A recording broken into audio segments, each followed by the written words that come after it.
Hello everyone, Lloyd here again with West of Loathing, and I have some good news. We broke the very first follower goal for this stream. So that means in the next couple of days, I'm going to be setting up all my Pokemon questions that I own. And trust me, you're going to be surprised at the amount that I have. And I'm going to figure out what kind of Pokemon game I can put on to go with it. So I'll be on the blackboard figuring out what I want to play. But today is West of Loathing Day, so we're going to continue.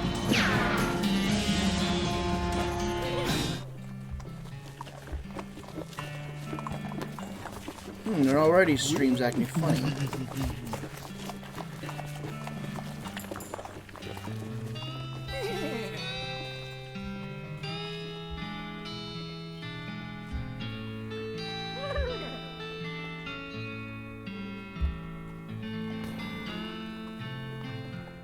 Alright, there we go. Alright. We're still working on Roy Bean and his jelly beans, so we need to go back to Old Granddad.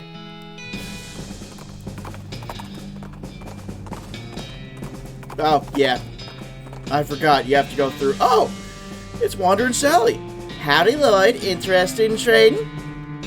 You bet. Let's see what you got. Music's a little low. Ooh, you got dynamite. Ooh, that's a little loud.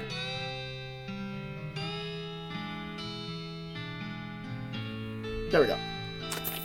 I'll take your dynamite. Since it's saved my butt more than... Oh my god, Needles. Thank you. Thank you, thank you, thank you. Your dynamite has saved me more than once. Thank you. Back to Old Granddad.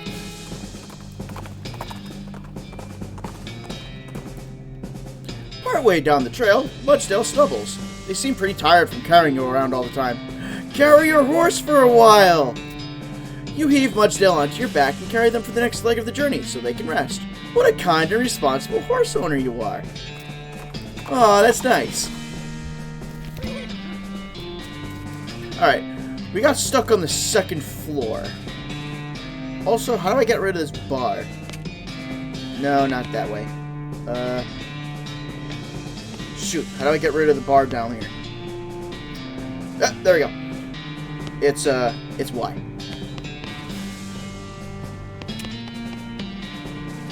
Hello, having a syrups? Oh yeah, he wants syrup from this thing. Ooh!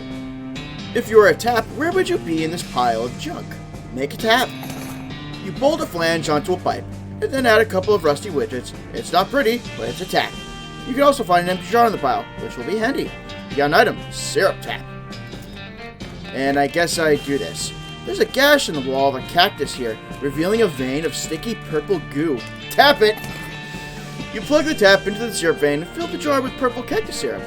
You got an item, cactus syrup. Yes I do. Here you go. Hooray! The guard guzzles the entire bottle in a single long draw. It is both fascinating and disgusting. Needing more for proper bribing. Of course you are.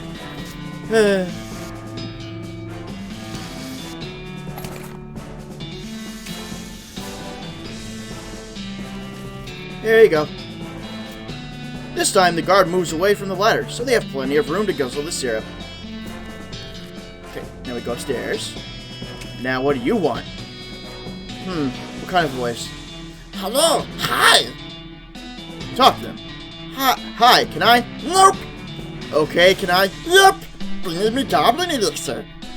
What's that? A person of extra delicious being. So good. Okay, I'll go get that then.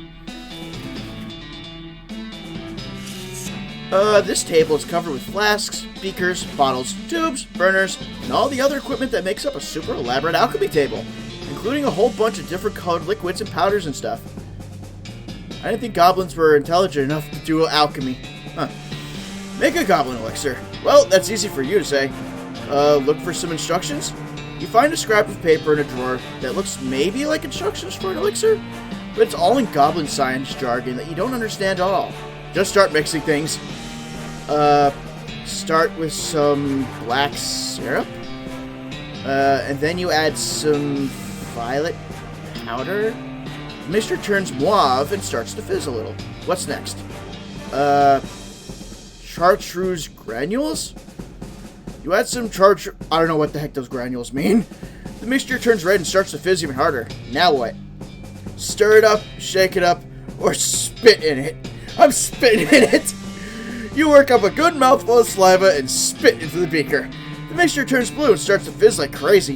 You manage to pitch the concoction out the window and duck under the table just in time. It explodes with a tooth-rattling bang. Jeez, this alchemy stuff is tricky. Alright, let's start this again. Green juice? Red ooze. Blue powder. Orange lumps. Shake it up. You carefully pour the mixture into a cocktail shaker and give it a good shake before pouring it back into the beaker.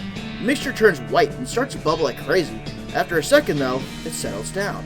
Whatever it is, it doesn't seem immediately life-threatening. It smells terrible, though. Keep it.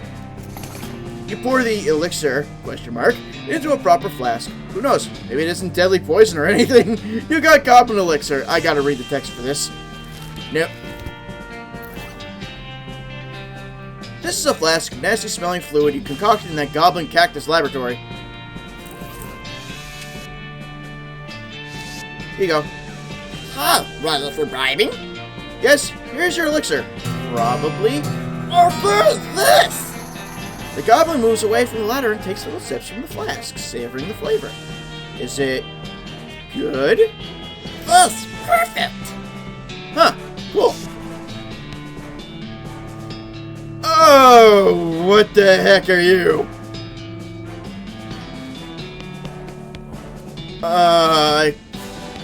Hello? Holy crap! If this isn't the most disturbing thing you've ever seen, I don't want to know what was. Presumably a couple of goblins popping in here, and the spores got all mixed together. They seem reasonably chill about it, though. Hey, guys, those jelly beans, can I have into them? Oh, what? Are fruit rocks? No, not fruit rocks, I take it. These are being ours, not for you taking. Jeez Louise. Well, what's your plan for dealing with this horror? Talk to it. But not looking like you're eating them. A jar is still full. What? Eating? Fruit rocks not for eating. Fruit rocks just for looking at. You just looking at them? Not fitting through floor hole. Can't leaving room. Fruit rocks only entertainment being. Good grief, that's sad. Try to help him out. Okay, how about I teach you something else for entertaining? Something better than fruit rocks looking at. Okay, sounding good. I agree. I'm not certain.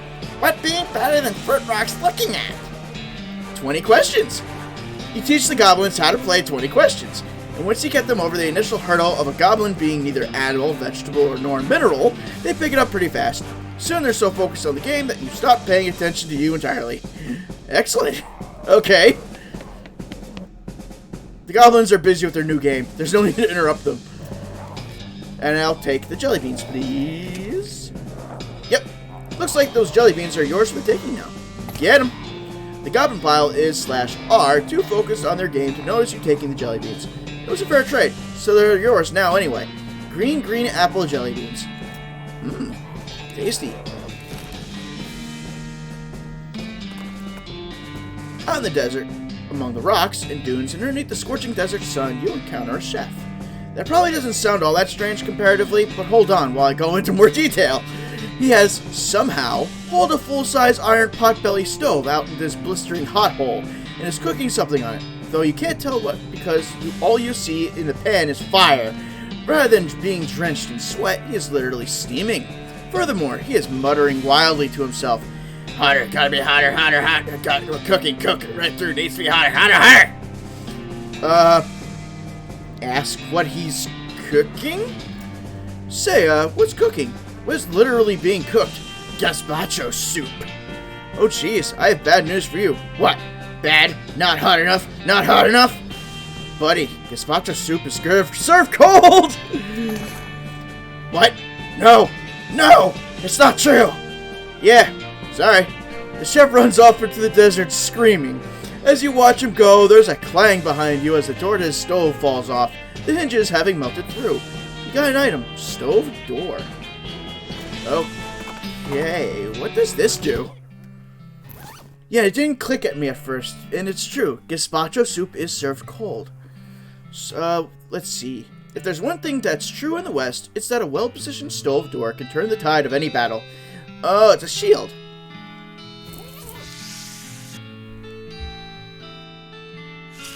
Here you go. How you doing on them jelly beans, kid? Got him.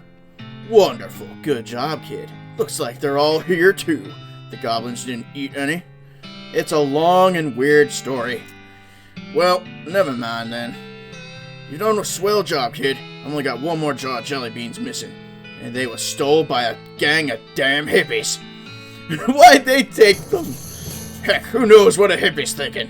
All I know is they took off headed south and a little bit west. You discovered a new map location. Shroom Cave. Okay, I'll be right back.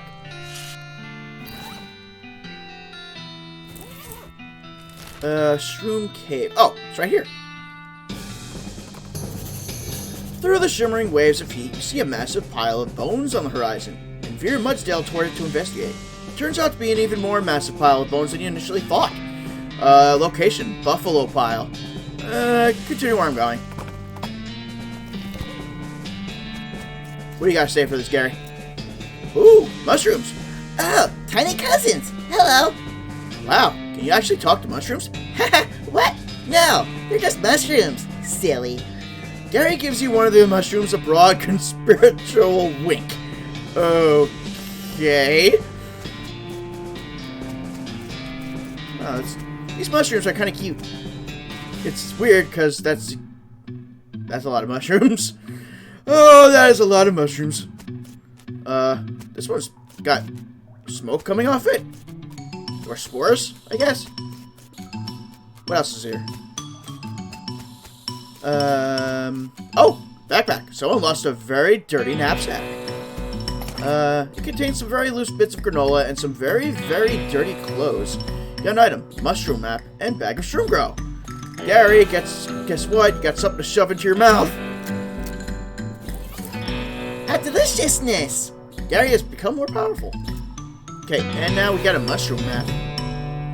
This is a hand-drawn map covered in grubby fingerprints.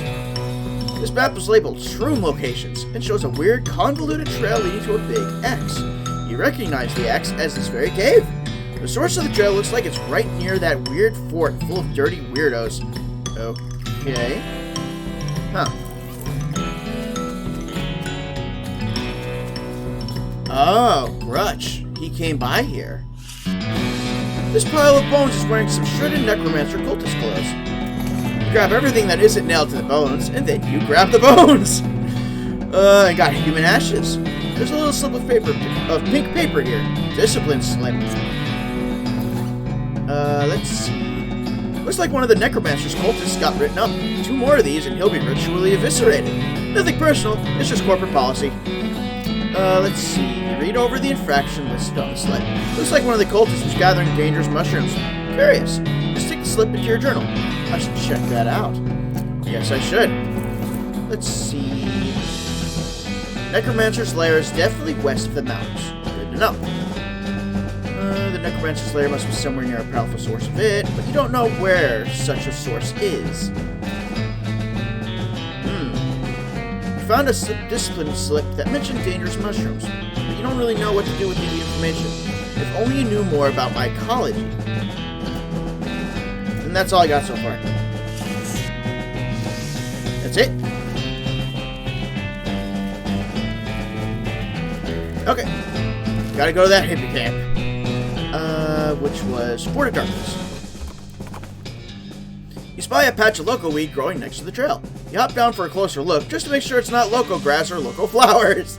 Don't try to get loco, because I can't harvest.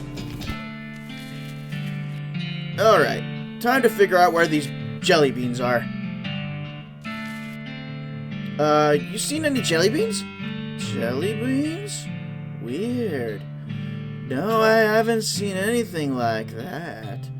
Ask the elves, maybe. I'll give that a shot.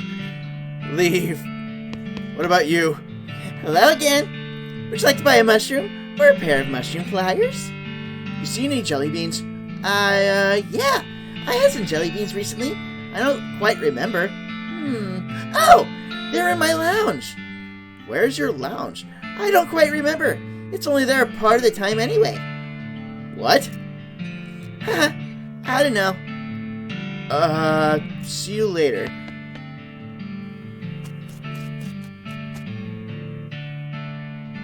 Do you have jelly beans? You see any jelly beans? Teeth, jawbone, teeth, teeth. I see. Okay, do you know anything about a lounge? Teeth, teeth, teeth, lumbar vertebra. Okay, that makes sense. Sort of. Absolutely not. What about you? Can I interest you in a discussion of the particulars of courtesy and philosophy, Lloyd? You seen any jelly beans? Well, first we must take care to define our terms. What does it mean to see jelly beans? And what if what I see as jelly beans are different than what you see as? Cut the crap before I cut it for you. No, I have not. But I do know that Irene, the newest and, dare I say, the most delightful of our little clan, is particularly fond of them. You might ask her. Can I interest you in discussion? No. What about the lounge? I have been there, but for some inexplicable reason, I was never invited to return. Inexplicable? I would self-actualize by returning on my own, but I don't remember where it was, and Todd will not tell me. It is quite frustrating. And no, thank you. You're Todd, right? You seen any jelly beans? No, ha. I'm not interested in jelly beans unless they're that kind of jelly beans that get you completely blasted. I don't think that's a real thing. No, it is. I heard they got them at Frisco. That doesn't seem safe, for kids. Do you know Irene's lounge? Oh yeah, I do. Don't tell the talking dude, if you don't mind. But it's in a cave where we get all of our mushrooms. I see any lounge there. You gotta be, he jerks his thumb at the apparatus behind when winks at you. Oh yeah, because I do have that potion. So, I have to use the potion in the cave.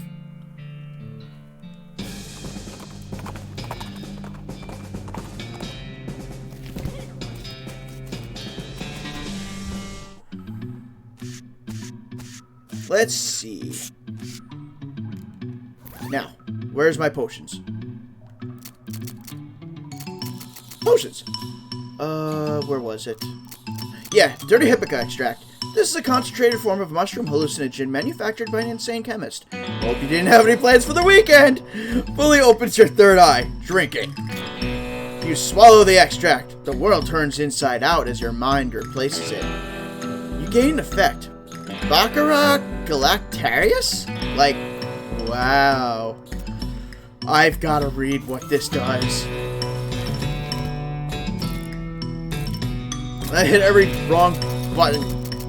Alright, let's see. Did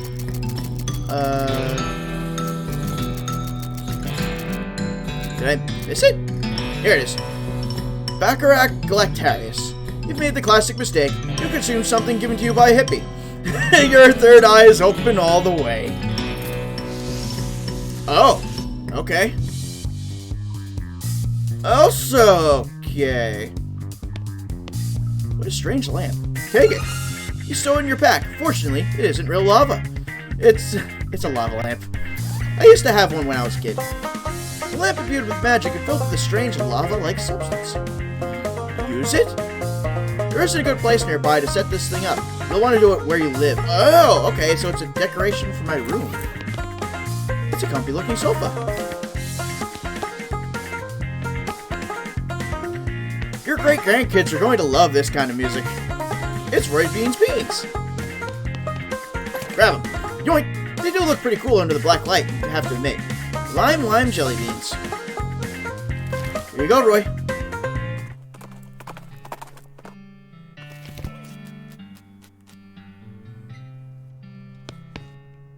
Oh, good Lord, any line of that last jaw of jelly beans? I got 'em right here. Well, I'll be jiggered. I didn't figure on seeing any of them jelly beans again, and here you've brought back all 3 jaws. I ain't got much to reward you with other than a handshake, Lloyd, but maybe I'll be able to pay you back somehow in the future. Don't sweat it, Roy. I was happy to help. Good. Very good. Okay, so that buffalo pile I found earlier. What's all this about? Holy crap! That's a lot of buffalo skulls! Buffalo. Buffalo, buffalo. Buffalo, buffalo, buffalo. It's your partner. Holy crap. Wow, what is? Well, it appears to be a giant pile of buffalo skeletons. Why? I don't know. I guess it beats living them strewn all over everywhere. Huh. It's covered with a bunch of ripped up cards. Grutch is gouged into the table. Oh, he came here too.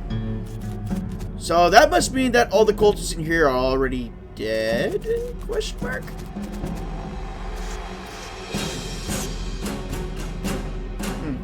Oh, blood, milk, ichor, and lemonade.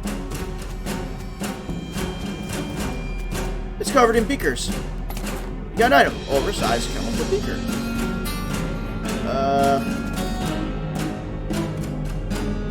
Wait a minute. It's a vat of milk. That's less threatening than the blood. It's a giant vat of blood. Great! It's a giant vat labeled ichor. Nasty. What is ichor? It's a giant vat filled with lemonade. I wonder. There's gotta be a reason that lemonade is there. Alright. Milk, lemonade. Yeah, let's see if this works. You have no idea what you're trying to make here. You sure you want to mess with this stuff? Yes. You open the milk faucet and fill the beaker a third of the way up. Oh, maybe it does work. Milk.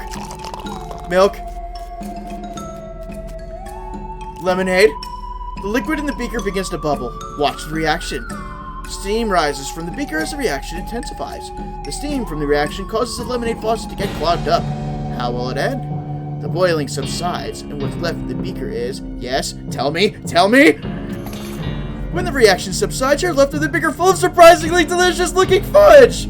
That whole process really turned a corner on you! Beaker of fudge! milk, lemonade, round the back fudge is made!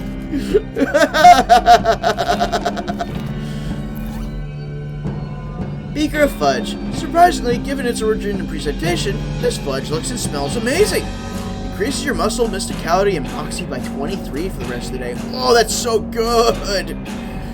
Oh, I'm gonna save that for a rainy day. What else we got? Atop the slab, there's a skeleton-shaped indentation. A buffalo skull-shaped indentation, where the normal human skull-shaped indentation should be. That's a good thing to keep in mind if you end up with a possession of bones necessary to fill in the indentation. Leave the slab alone. And the music's getting loud again. There. These shelves are filled with bunches of crates, each full of buffalo and human bones, carefully sorted. You don't really have anything specific you want to do with human or buffalo bones right now, though. So while you appreciate how organized these guys are, there's not really anything here for you. Leave the shelf alone. You look through the bars and see hundreds of buffalo human skeleton hybrids locked in here. 3 to a cell. The keys are hanging right next to the door. You can let some out if you wanted, but they all look pretty angry. Leave them to their captivity.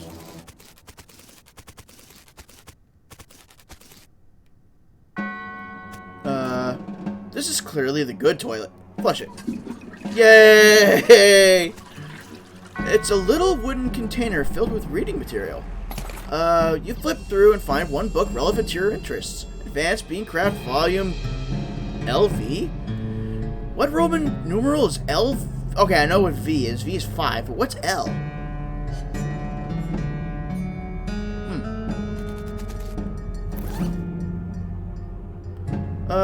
Okay, it's a cookbook.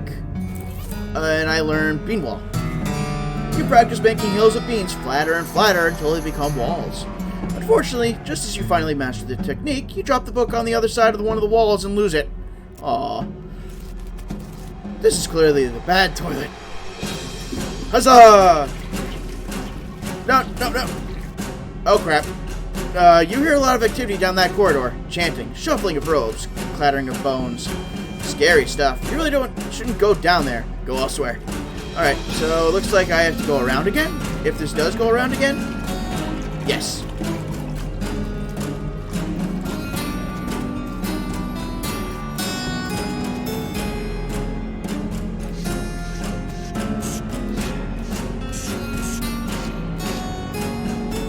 Okay. What is this? There's a pile of trash next to the bad toilet. Dig through it. There's a pile of trash next to the bad toilet. You find a little square of yellow paper. Sticky note. What does L sticky note say? This is a sticky note with a magic word written on it. Poor security practice. The note says abracadabra. That's got to be important. You stick the note into your journal. Okay.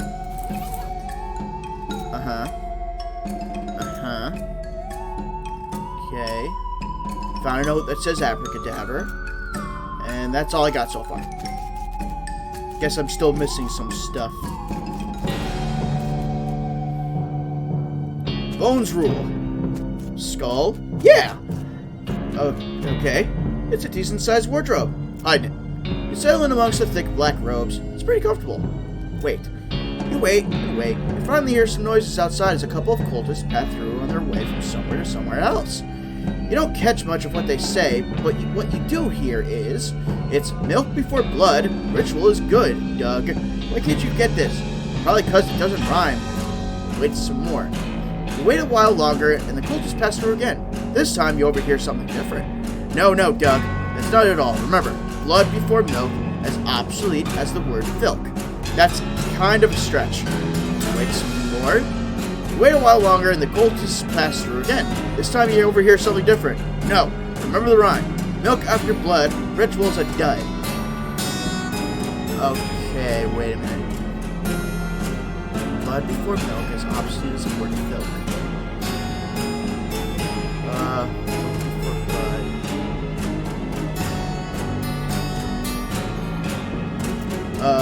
Wait a while longer, and the cultists pass through again. This time you overhear something different. No, remember the rhyme. Milk before blood, ritual's a dud. Alright, so now they're repeating.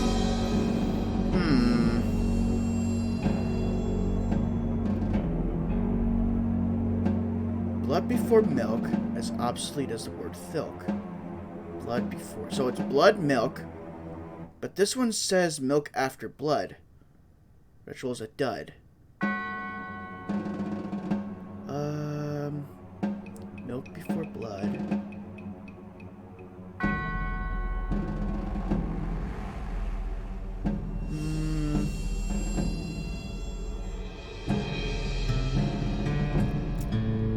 Okay. There's a wicked leather... Oh, there's a wicked-looking leather-bound tome on the pedestal. Take it. Oh, horrifying concepts of Nex-Mex. This is one serious padlock on it. Ah, and I can't open it. Very sloppy cot. Empty... An austere cot. Oh! You picked a lock. You got a black hood and a bottle of buffalo tranquilizers. And you got some money.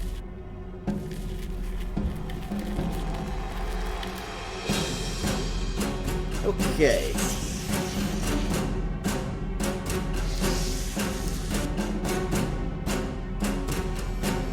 Milk before blood, ritual is a dud. So, blood, milk, tiger?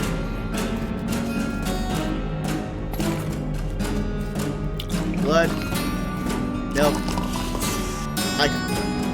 Watch reaction. To a useless mass of metal, how will it end? What's left in the beaker? Oh, when the reaction subsides, you're left with a beaker of revolting black fluid. What's even worse is that it's useless revolting black fluid. Pour it down the floor, trying for it can disappoint you any further, and then discard the beaker. Take that, black fluid. Shoot.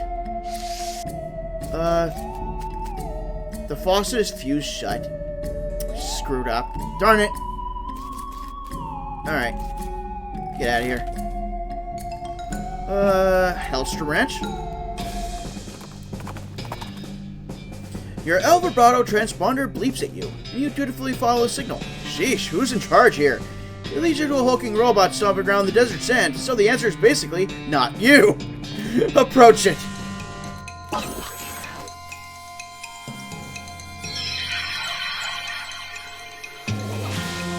You're not very strong, so I'm not concerned. Beat it up. Oh. Gary, you are not good against machines, are you?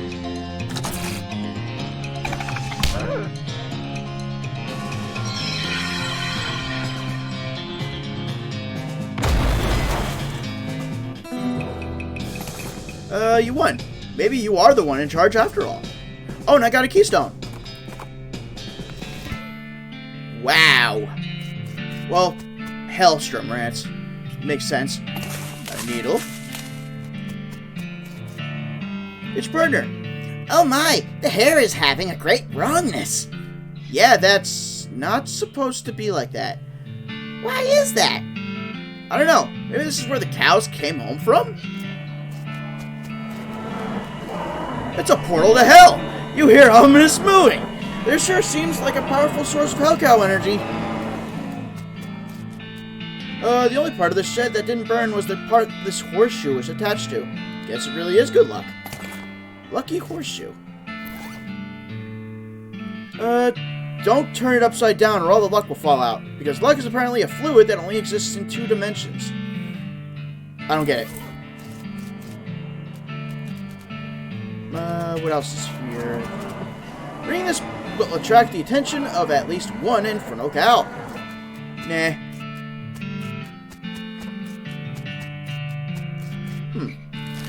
Well, maybe this is the hell energy that they were talking about?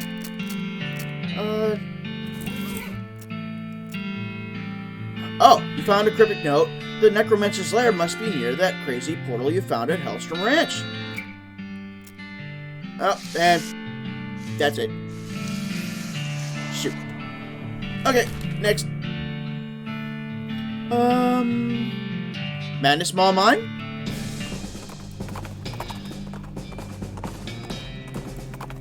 Oh wow, no pop-up. Hello. Uh-oh. A mine that is not only guarded, but guarded by cultists. Uh-oh is right.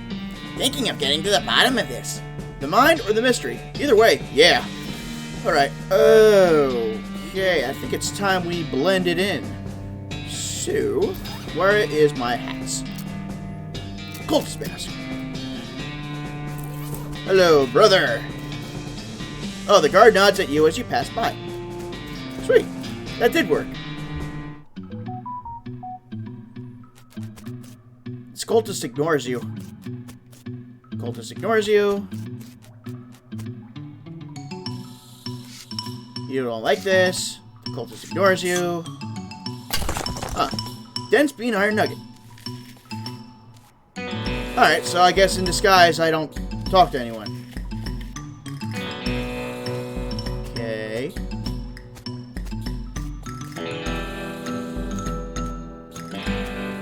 It says, Dear Juff, the big guy says to stay out of here. Praise be Roberto. Sincerely, Jeff.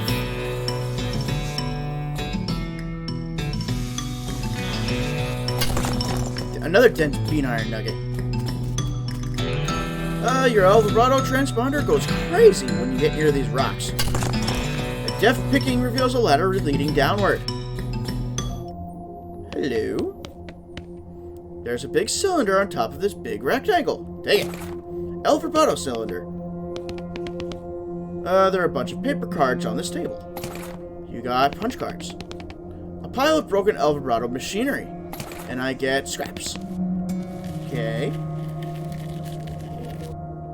This screen on this machine says Chanho Cha-Cha-Chano. There are 4 buttons. I can't read a lick of it. Let me go to somewhere that I know I had seen another of these. Where was it? Yeah, the Curious Copes, was it? Let's try going here. And I need to re-equip my hat. Oh, Blah! what the heck? A ranting, flailing man that has just burst out of the woods and is running straight for you. He's wearing a strange dome-shaped metal hat, which bristles with wires and odd protrusions that crackle intermittently with bright blue sparks. He seems upset. Yeah! Outfox him? Whoa, whoa, whoa. Come on, buddy. Cool it. I'm not gonna hurt you. The voice that speaks! Yeah, that's me telling you to cool it. What is this thing on your head? These bulbs and coils look a little bit different like the stuff my kid brother's always messing with, only more complicated. Yeah! A loud pop and a bright blue flash blinds you momentarily. And when your vision recovers, the man is lying still with his eyes rolled all the way up into his head. Yeesh, poor guy. Poor human. Such a bad brains to have him. You pick up the strange helmet and stow it carefully in your back. Crazy electric helmet.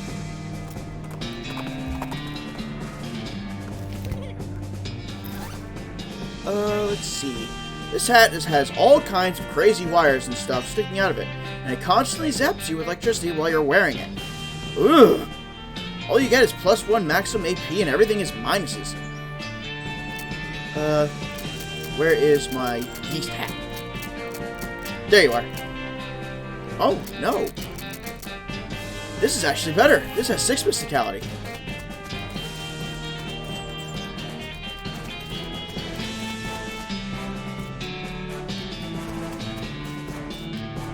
Alright, was it this one?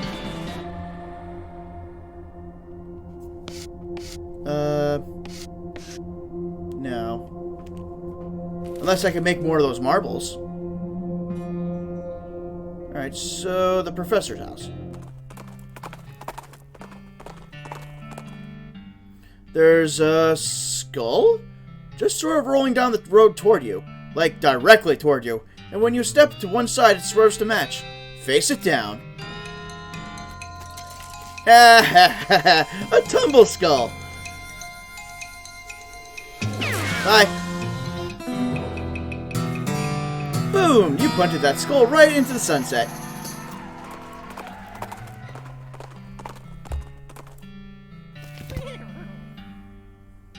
Hey, Kath.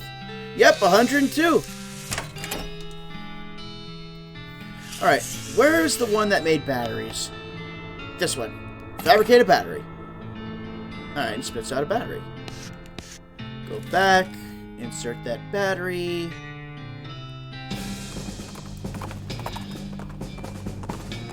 I hope everything's good, Kath. Oh, what's this? You see a wooden sign off the side of the trail that reads Jumbled Neck Mine. It's weird that they put a period on the sign. And it's weird that they bothered to carve individual hyphens in a greater than sign instead of just carving an arrow in it. You discovered a new application. Jumbled Neck Mine. Continue where I'm going.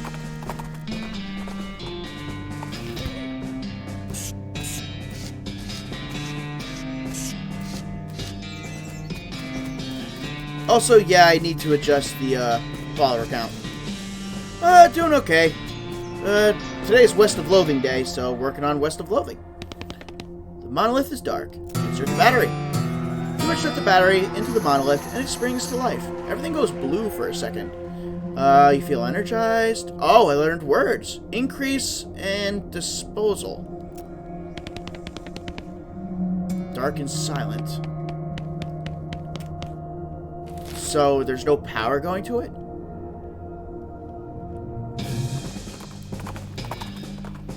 Oh, that's good. I know you had a rough day today trying to get stream working, so I hope this cheers you up some. You find an abandoned crate with Fort All Dead stenciled on the side. Maybe the shippers decided what wasn't worth the effort, considering. What'd I get? Crap.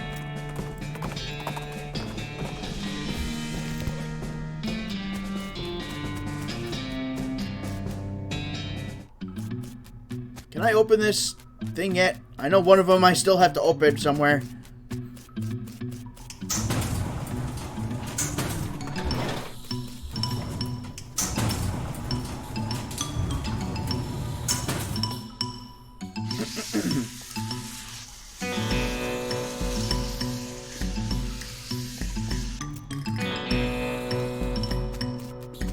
Okay, what was in this one?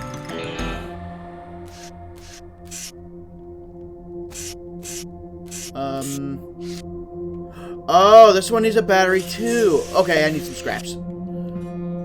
Push the third one. Give me a whole lot of scraps.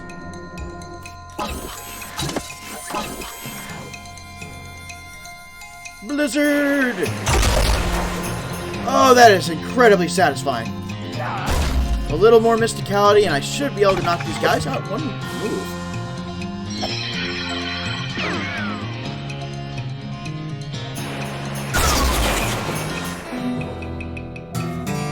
Easy come, easy go. Oh, I get cards from this too, I forgot.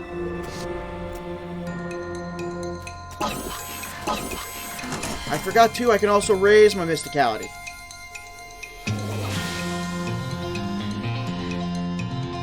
That should take about one go. Almost all of them.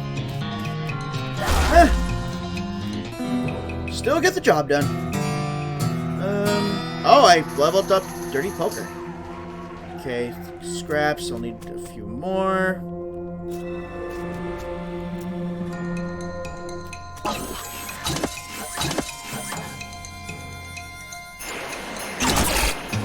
And I forgot to upgrade Mysticality with that spell.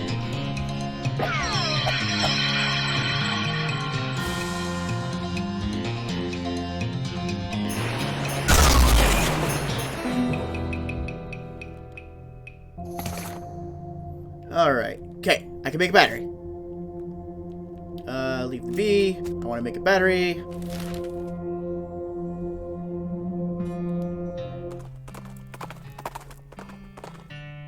Investigating the smoke of a nearby campfire, you find a bandit snoozing cozily beneath a large and colorful quilt. Which seems like a strange choice for camping gear, right? And then he wakes up and jumps to his feet, revealing that the large and colorful quilt is actually a large and colorful quilted pair of pants. In stark contrast with his whimsical pants, he is undeniably hostile. Outfox him. Howdy there, sorry to bother you.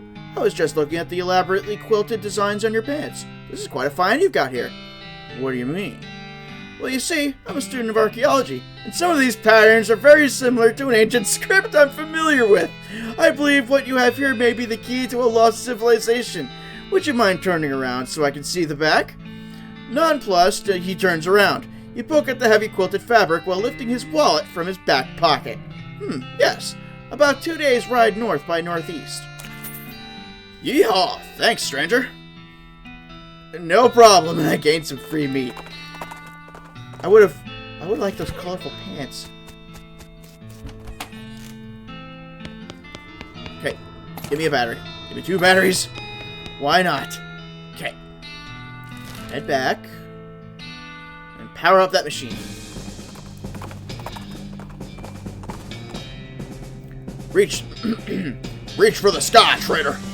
You quickly turn around and see a grizzled-looking man in all black clothes, except for his hat, which is white with brightly colored spots. He's pointing a gun at you. Traitor? What are you talking about? Do not bother to deny it. I have eyes everywhere. I know you're working with that one called Barnaby Bob. You know too much then. Can't let you screw up with my plans. Oh, a clown hunter. Goodbye. Please tell me I can take that hat. You won! More specifically, you won the weirdest hat you've ever seen! I got his hat! Hooray!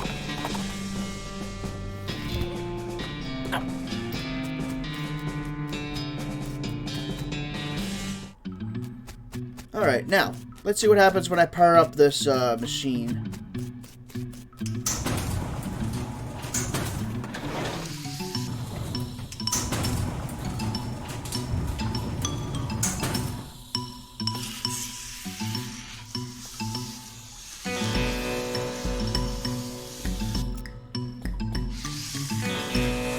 Okay.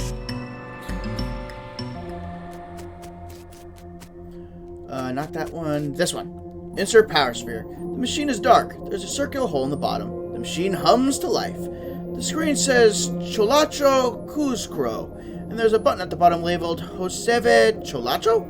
Push it. A tiny voice says Cholacho Bega. Okay, I guess I'll open the door. Oh. This is interesting. The machine on this side of that weird transport thing is busted. There's a piece here that's pretty obviously broken. Oh, the cylinder I found. It's purring like a kitten. A giant, untrustworthy, alien mechanical kitten. Oh, there is another cylinder. Glowing letters read, No kokro, pacho, nonokbe, zevesom bega.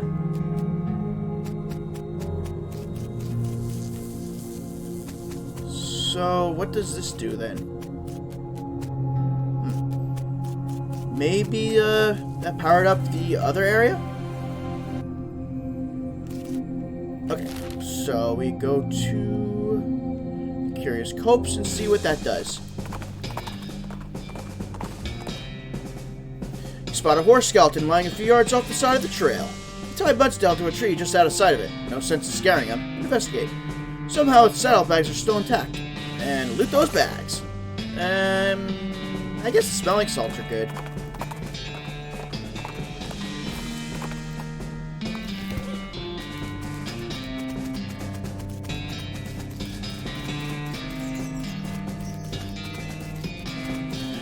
Okay, please tell me it activated something. Oh my god, yes! I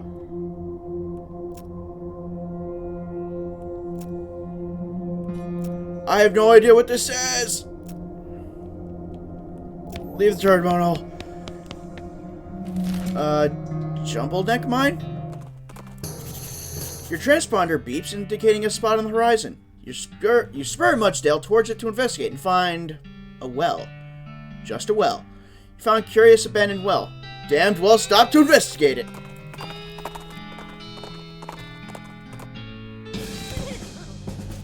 What do you gotta say, Gary? Hearing a tiny sound. Like a distant, high-pitched humming? Me too. Aha! A well! A well sounds where water is not. It does seem to be coming from there, yeah. The transponder goes ape as you get close to the old well. Attach rope. A well-roped well. Ah, another one of these. The screen reads, Lacho, Hanbukro, gotcha, blah, blah, blah, blah, blah, blah, blah. I still have no idea.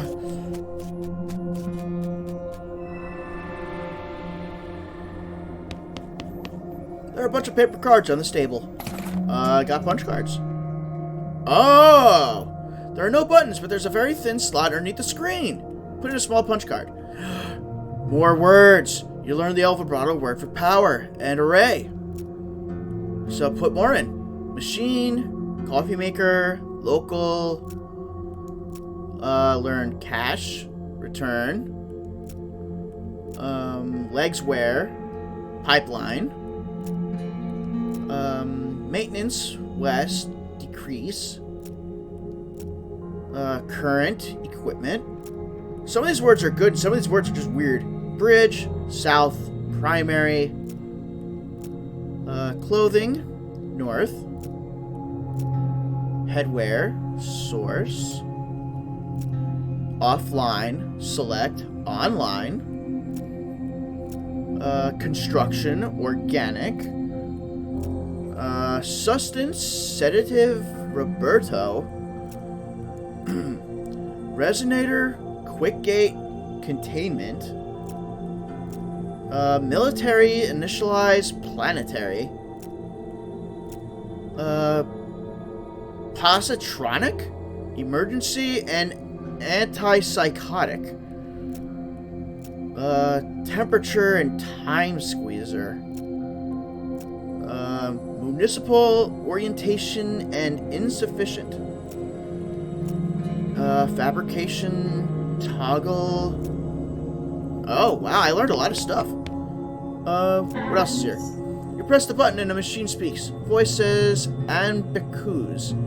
7 buttons appear on top of the platform. Press the first one. Emits a harsh buzz. 7 buttons disappear. Otada. I guess I'm getting it wrong. There's that word again. Try the second one. I guess I could brute force this. Sta. Chabu. Akabu. Anbezkuz. Chabu. Pupu. Anan. One of these has to be right. Ganilla. Oh, here we go. You have learned the Alvarado word for the number 0. Stasta. Oh, I learned number 1. Poo-poo. So first and second are done.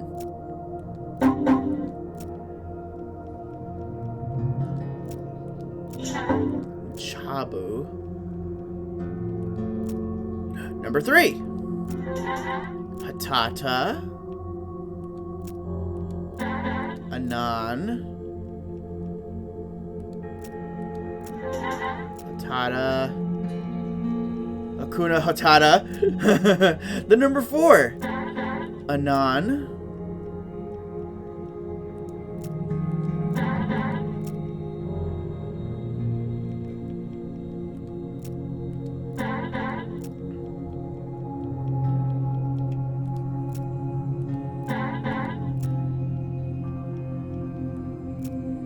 Learn number 2. Poo-poo.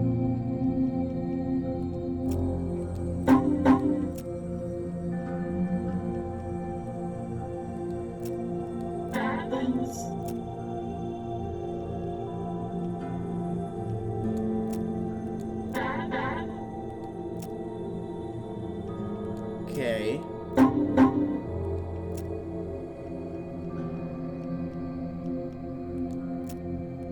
Oh, got number 6. Voice says 1.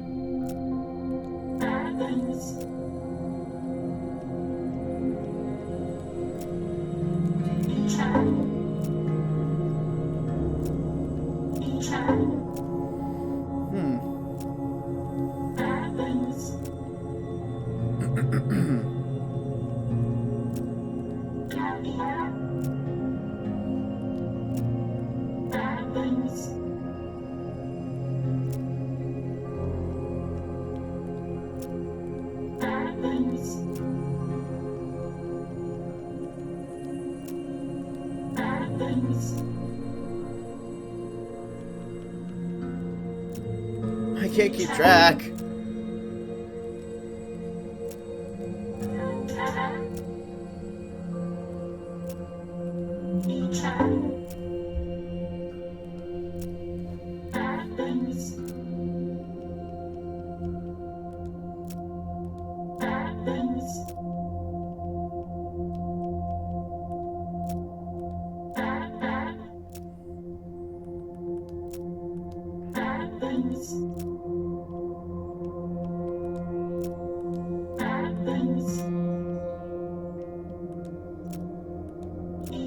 What the heck is on Bikuz then?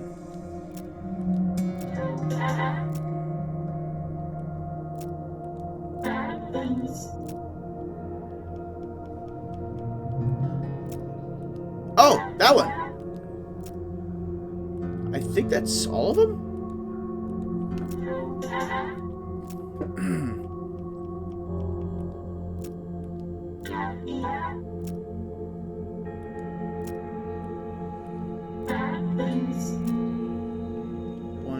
No, 0, 1, 2, 3, 4, 5.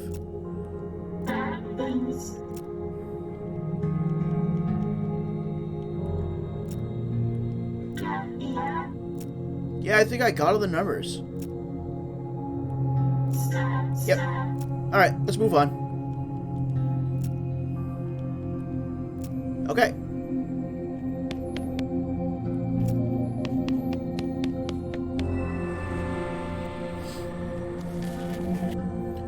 Current Anbucro Cappuccino.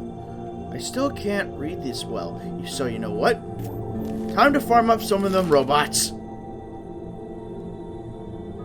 I can get all the punch cards I want.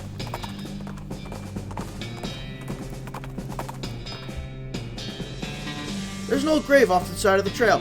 Or if not, then someone went and stuck a wooden cross in the ground for no reason. Just grave dirt and a handful of teeth.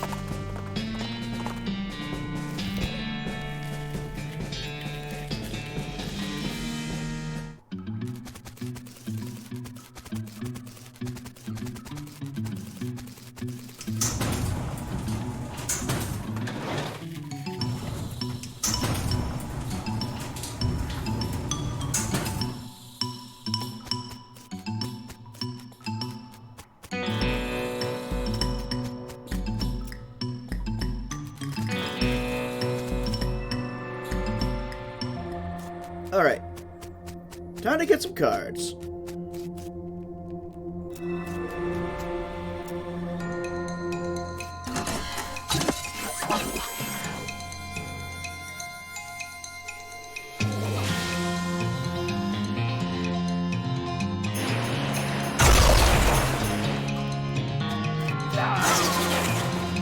I guess this is good for leveling 2, although probably not for a lot of experience.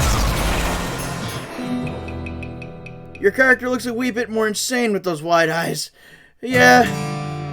He's got that, Oh, I got Safecrack in 3! He's got the, cultist mask on.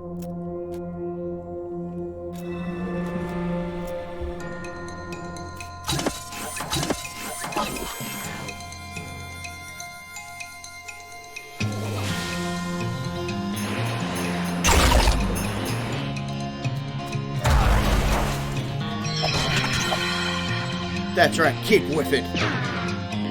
Oh wow, that one didn't whiff.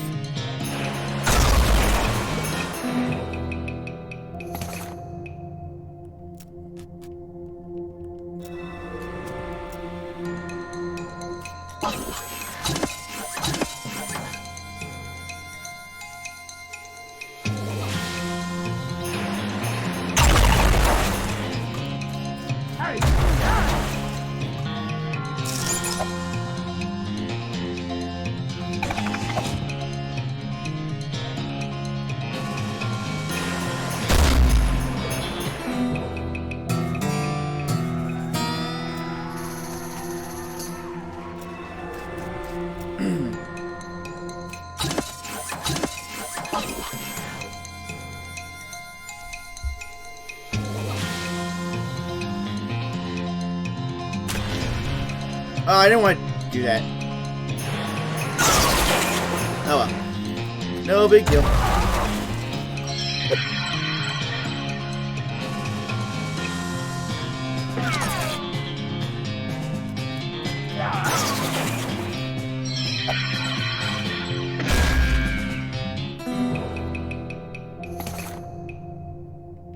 Oh, good, nice. I got a keystone.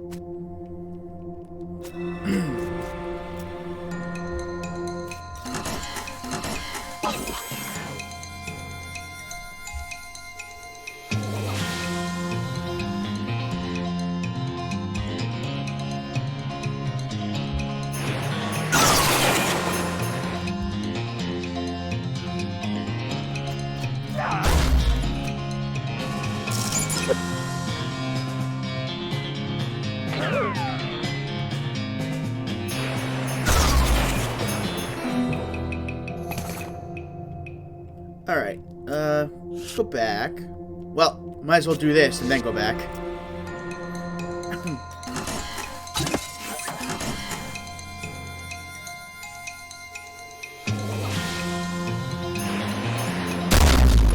Nice!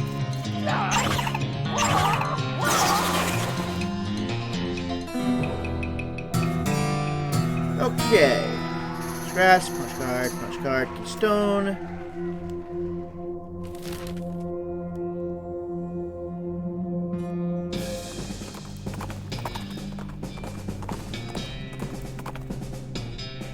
You see a flash of light in the dark copse of trees off the side of the trail and smell the tang of ozone. 3 electrified cow skulls float out of the woods and surround you.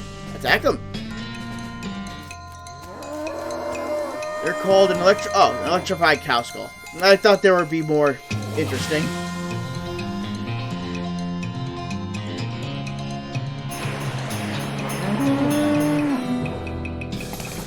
You really really brought the thunder down on those lightning cows. You got Infernal Soul Fragment and Cow Fangs. Also, if I don't get much learning out of this, I'm probably going to have to learn all the words, like, off-stream, and then continue with it later.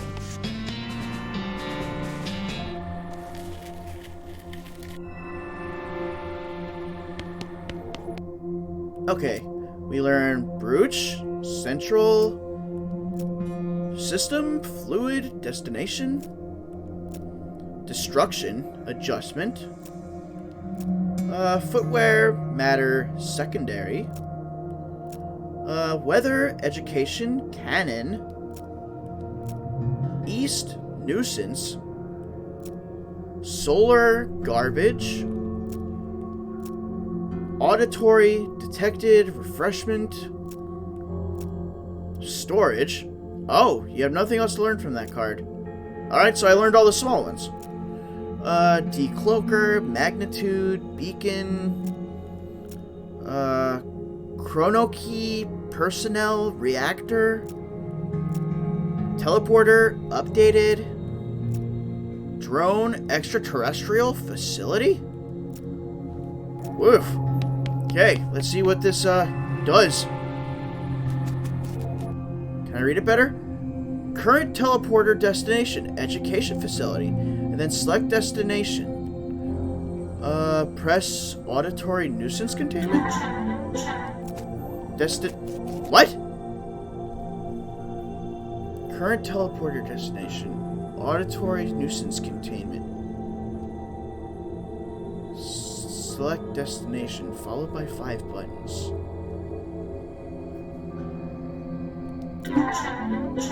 Hey Wolf, how you doing? Destination update. Where do I send it to? Secondary storage. The hell am I doing here?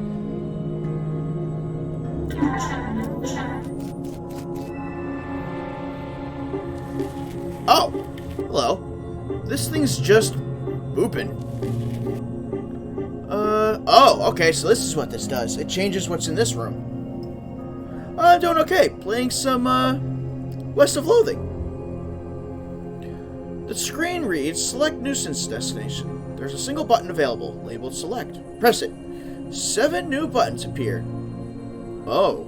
South 0, 1, 2, 3, 4, 5, and 6. So, we're talking about a grid here.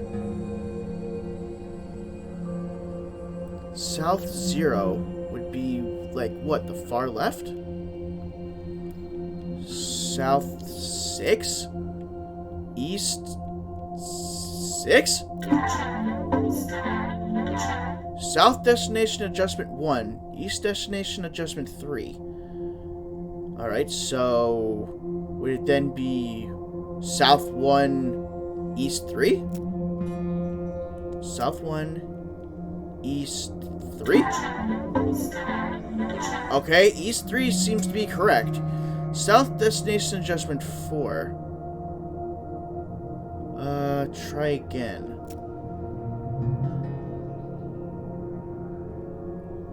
Alright, so it's East 3, so South 5? East 3? Oh! The term, 7 new buttons appear. 7 different but very similar buttons appear. The terminal beeps and the blue floating guy behind you disappears in a puff of glowing squares. Gosh, wonder where he went. Huh. Okay. I don't know what it did, but okay. What's next? Secondary storage. Oh. I got some El Vibrato seltzer. And I got a battery. Some scraps. And a weird device. Whining El Vibrato object. Well, anyway, I'm good to have you, Wolf. This is the first time you're in my streams, so just sit back, relax, and enjoy. Let's see. Equipment fabrication.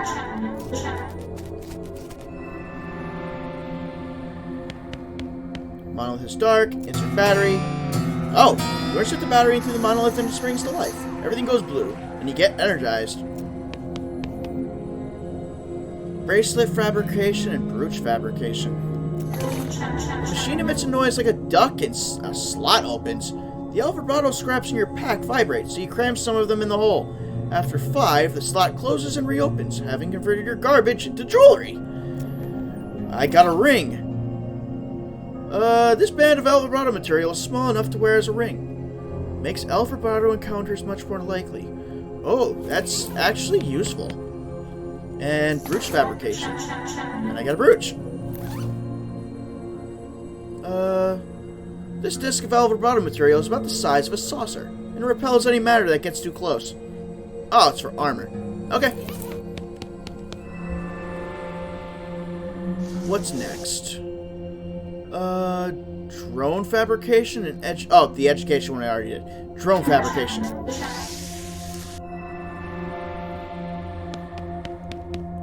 Big button on a little... What the hell is that? This thing looks pretty hostile. Fight it. Ooh, an El Vibrato construct.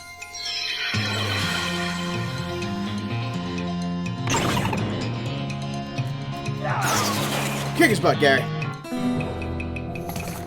Oh, you really showed that crazy contraption who's boss. It's you. You're the boss. So... Oh, okay, so it's just something else I can fight. Alright.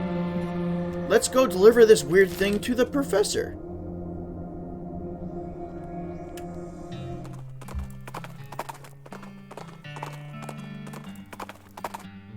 Someone's left a bundle of dynamite on the ground. You approach it cautiously, verifying that it's neither wired to a detonator nor connected to an actively sparking fuse. What an odd and dangerous thing for someone to leave lying around. Thank you for the free dynamite. I definitely won't say no to that.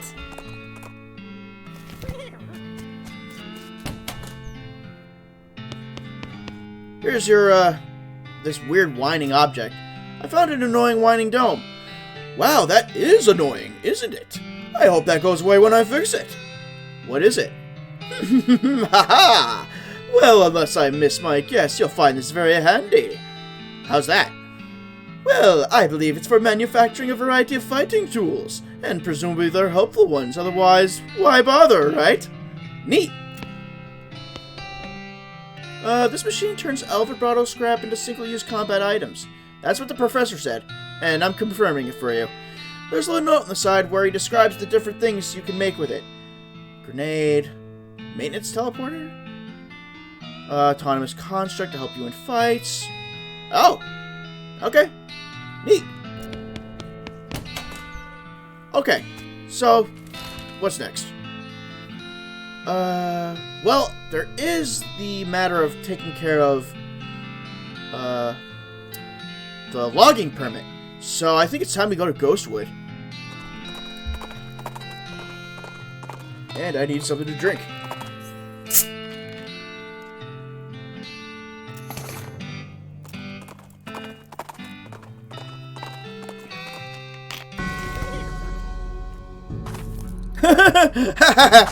Saloon! Ghost houses! Weird, right? I never heard of a ghost anything except people. Gary was seeing a ghost cactus once. Yeah? There's one down at the end of the street, too. How does a cactus die with unfinished business? They're not poking enough people? Okay, I'll buy that. Huh. All the buildings in this little town are weirdly hazy and translucent, like... Oh. Ghosts. It's a literal ghost town. Alright, fair enough. You might expect to be able to just walk straight through the door of a ghost building, but some kind of force is preventing that. I guess you can knock. On the force? Knock. Your fist makes a distant, echoey plap sound on the barroom door, and a ghostly voice comes out of nowhere. Howdy there, fella. New in town? Yeah, I was wondering if... Sorry, I can't do business with you until you have a visitor identification card. Ain't supposed to even talk to you, really. Okay, where do I get one?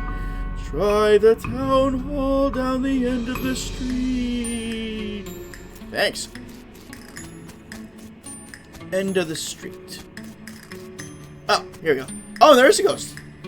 This is a regular cactus. Well, the ghost of a regular cactus. Well, the ghost of a regular cactus with the ghost of a pencil stabbed into it. Take the pencil. Try to grab the pencil, but your hand keeps slipping through it. Aw. This looks like to be the ghost of a town hall. It looks like a regular town hall, except, you know, the whole ghost thing. Knock. Your fist makes a distant echoey clap. Blah, blah, blah, blah. Ah, visitor. You'll be needing a visitor identification card. I guess so. I'll be happy to help fill you in the forms. Most living people have trouble holding the pages. You'll be needing a number 3 pencil. If you're filling in the form, can't you just use your own pencil? I will be, but the instructions say clearly that the applicant must have a number 3 pencil. A number 3 pencil? Is a number 2 pencil the usual kind? I suppose, but a number 3 pencil is 50% more official. Well, okay. Where can I get one? Try the Department of Requisitions. It's just next door. You mean the general store? It's a little more specific these days, but yes. Okay, I'll be right back.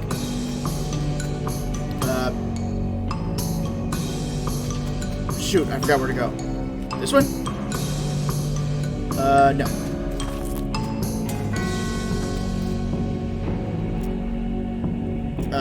Okay, not you.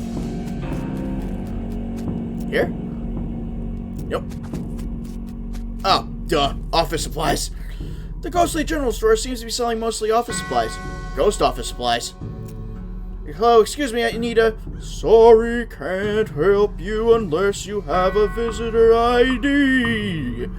But I need a pencil for no visitor ID, no supplies. Alright, I need to talk to you again. Hello, the general store won't give me a pencil without a visitor ID. No, certainly not. They aren't authorized to deal with anyone who doesn't have an ID. So how am I supposed to get a number 3 pencil? I suppose I could issue you a temporary visitor permit.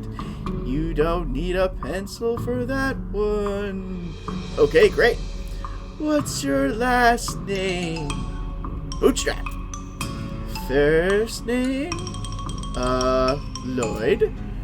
Middle name? Marshall. Great. Where are you from, Lloyd Marshall Bootstrap? I'm staying in Dirtwater at the moment. Oof.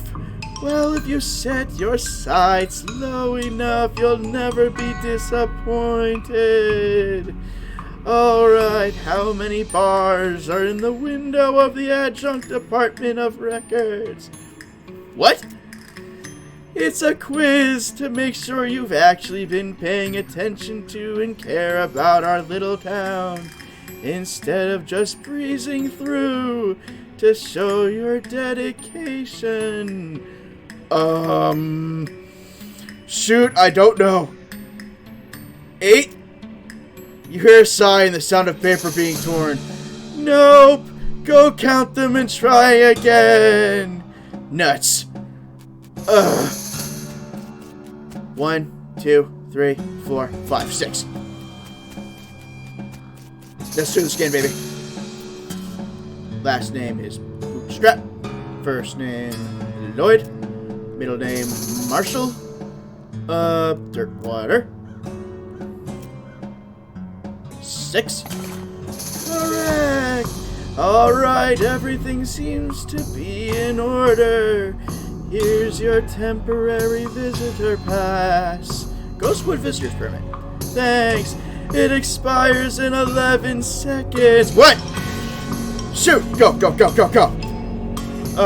Okay. Last name? Bootstrap. Oh, sorry. It looks like your visitor's permit has expired. Have a nice day. But... are you kidding me? No, I need this pencil. Like, now. You managed to snag the pencil with the corner of your temporary visitor permit and yank it out of the cactus. Nice. Oh, wait. This is a number 4 pencil. Got a ghost pencil? I did run into a pencil sharpener. Yeah, there. Sharpen the pencil. Stick the number 4 pencil into the sharpener and grind off about a quarter of it. Also, why the hell are pencils numbered to begin with? Like, what's the point? Is it the amount of lead or something? I never got that when I was a kid. Right, a number 3 pencil. Here it is. That's a number 4 pencil. No, it's 75% of a number 4 pencil. I see. I don't see anything about this in the bylaws. Very well, I suppose it will do. Let's get you started on that visitor identification permit. Thank God. Last name, Bootstrap. First name, Lloyd. Middle name, Marshall. Yep, that matches what it says here. Good. Where are you from? I am from Boring Springs. Oh yeah, I've heard of it. I hear it's a real crap hole. Okay, last question. How many bars are in the windows of the Adjunct Department of Records?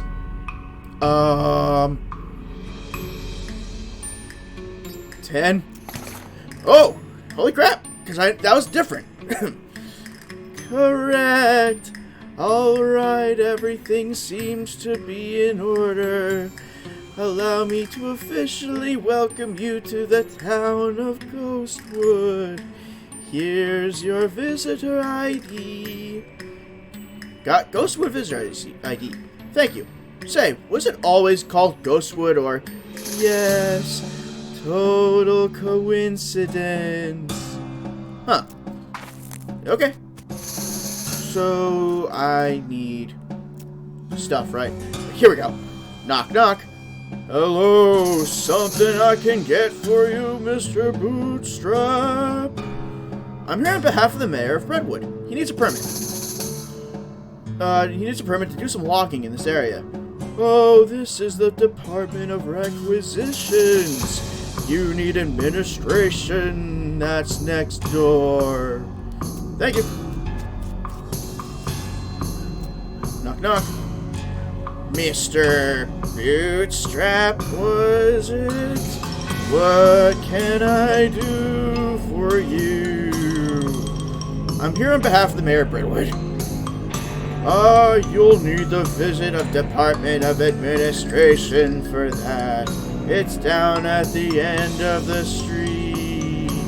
Okay, thanks. Knock, knock.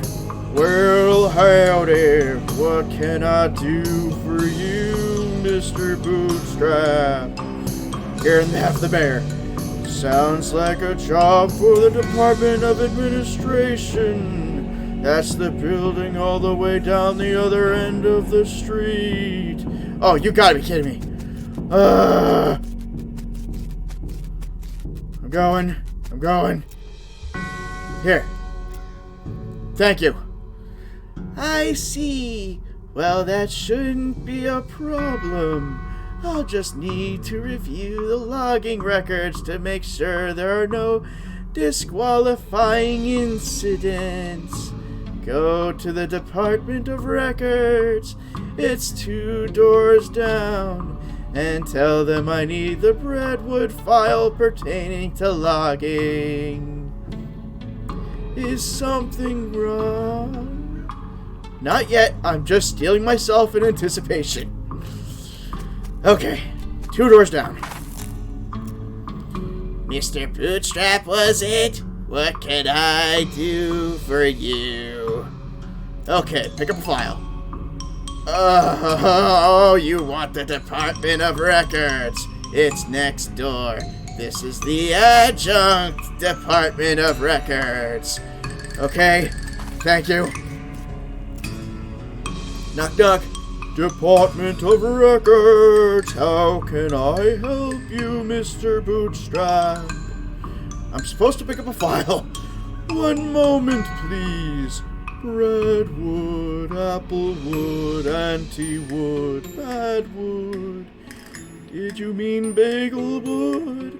No, it's Breadwood. Must be a suburb. Beaverwood, Bestwood, Bitterwood, Bloodwood. Ah, here we are. Breadwood. Which section did you need? Logging records. That section has been downgraded from disuse. You'll need to pick it up from the adjunct department of records next door. Naturally.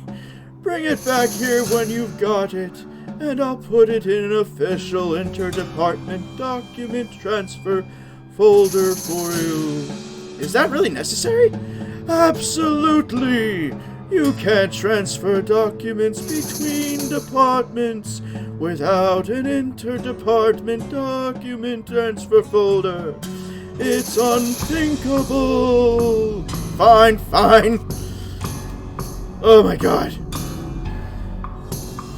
Send me pick up a file. Great. Which file? Logging reports for the town of Brentwood. Alright, 1 second. Ah, here we are. But what's wrong? Well, these pages are all loose. I can't give them to you like this. What if they blow away? I'm just taking them next door. They're giving me documents folders. It'll be fine. No. What if there's a free gust of wind as soon as you leave here? It would be chaos. So what do you suppose? Or propose? Well, fortunately, I happen to be the one person in town officially authorized to use a stapler. So you'll staple them together for me? I'd be glad to. But I don't have a stapler. Of course you don't. Don't worry. All you have to do is go to the Department of Requisitions next door and requisition one. So I bring you a stapler and you'll give me a file. Yep. Fine.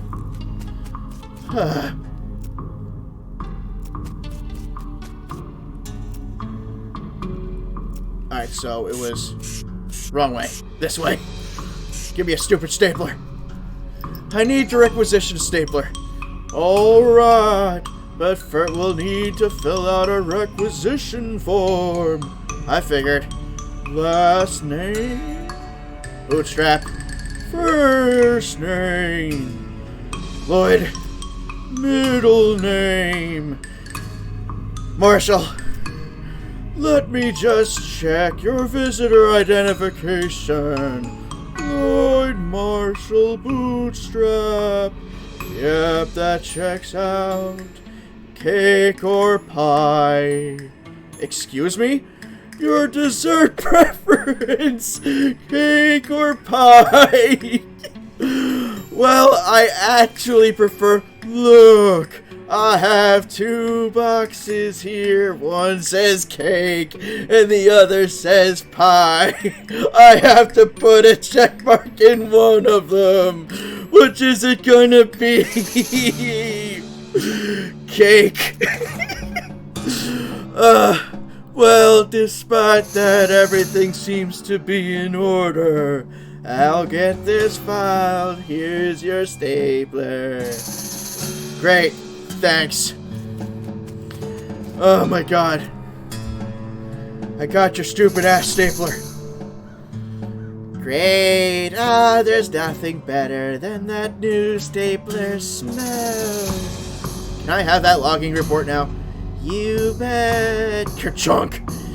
Here you go. Freshly stapled and wind resistant. Thanks. Okay, give it to Town Hall Lady. Oh, no. What do I give it to? Oh, I have to put it in a folder. Okay, I'm back to those papers. Alright, let me just put those in an official interdepartment document transfer folder for you. There you are. Great, thank you. And I may have forgotten the voices on some of them, but at this point, I don't care. I got the file. The Brentwood logging records. Fine, let's have a look. Oh, for the love of... What's wrong? That idiot stapled the pages together right in the middle. This is why we took his damn stapler away in the first place. The file is unreadable. You're going to have to take it back and tell him to unstaple it. You screwed up on your damn job. Administration wants you to unstaple these papers. Oh, sorry. I'm only authorized for stapling, not unstapling. Try next door at the Department of Records. I think they have an unstapler there. Oh, I need a drink. I need a drink. Oh, wrong building. Okay, I need some papers unstapled. Okay, I'm fully authorized unstapler, so that's no problem. Spoke too soon, did you? Well, it's just that I don't see the stapler remover anywhere.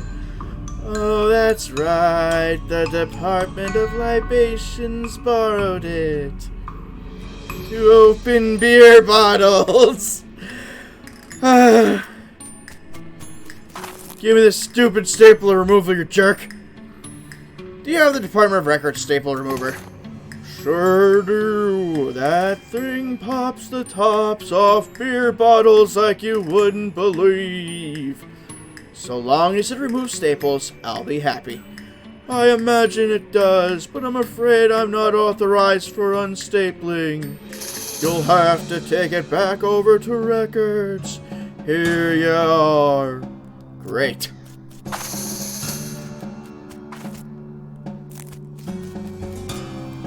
Here's your stapler remover back. Great. Let me just have a look at those papers of yours. Tisk, tisk. Adjunct Records up to his old tricks again, I see. These don't even need to be stapled. That's what the interdepartment document transfer folder is for, after all. Ka-chunk. Alright, there you go. Thanks. Please let this be over. Is it done? Unstapled Brentwood locking file. Alright, let's have a look.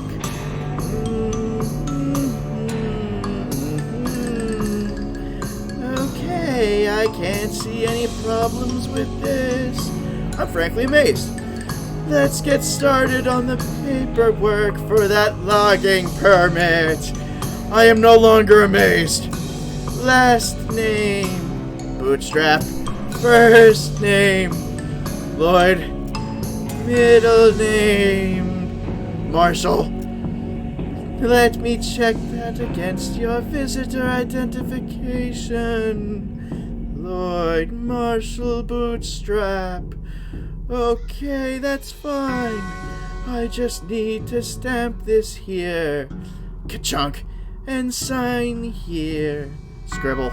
And now you sign it here. Sign. And also here. And initial here. And here. And sign here. Good. Now just take this back to the mayor of Brentwood and have him sign on this line here and initial over here. Are you kidding me? I don't know how to do that. Brentwood. You have a bottle transporter thingy bleeps, and you follow the bleeps to a shallow cave that you think might be a bear den. Fortunately, the bear isn't in right now, and you find a word crate at the back. Nice. Alright, Mayor. Here you go. Excuse me, Mayor. I have some papers you need to sign for that logging permit. Alright. Oh, ghost paper. This stuff is weird. Yeah. I think I need a ghost pencil for this. Loan him your pencil. Here, you can borrow mine. Sign down here and initial over here. After some fumbling with the ghost pencil, the mayor eventually manages to sign and initial the form. Alright, Mayor, I'll be back soon with that permit. God willing. Good luck. Leave. You pass by two skeletons who are facing each other with their arms akimbo in the traditional shootout stare-down pose. When you stop to watch what happens, they both turn to look at you. Whoops! Fight them.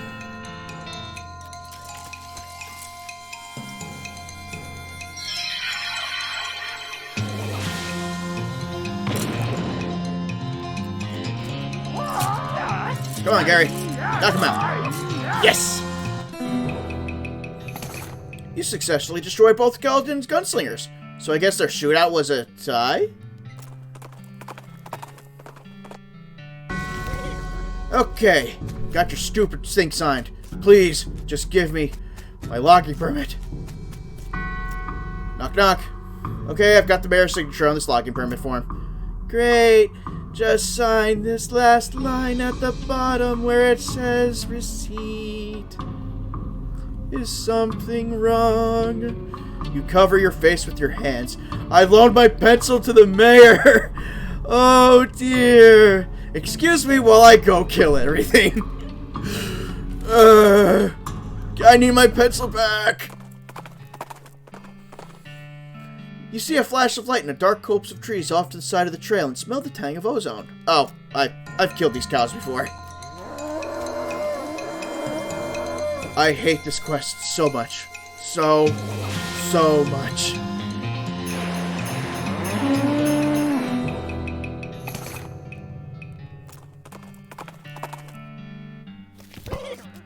Okay.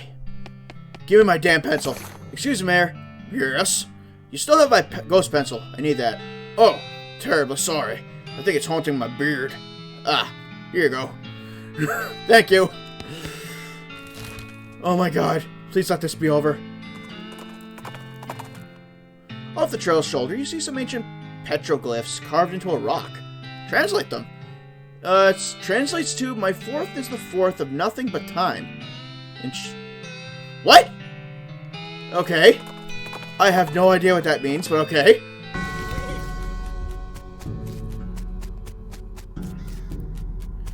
Okay. Here you go. Okay, I've got the mayor's signature on this logging permit form. Great. Just sign this last line at the bottom where it says receipt. Sign. Scribble. Alright, that's everything taken care of. Redwood's logging permit is hereby approved. Finally! Wonderful! Processing will take about 48 hours. What? Well, everything has to be filed and the actual permit has to be printed and so on. You can pick it up in 2 days.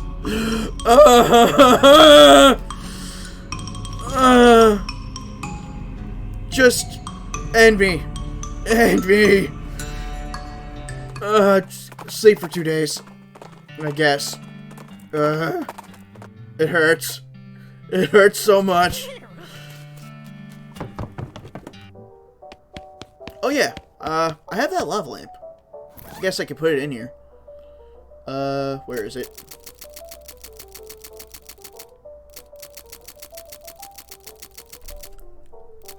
Oh, there it is. Strange lamp. Nice. Does it move? Barely. Okay. You go to sleep. You dream that you're playing baseball with Gary while fleeing from a horse.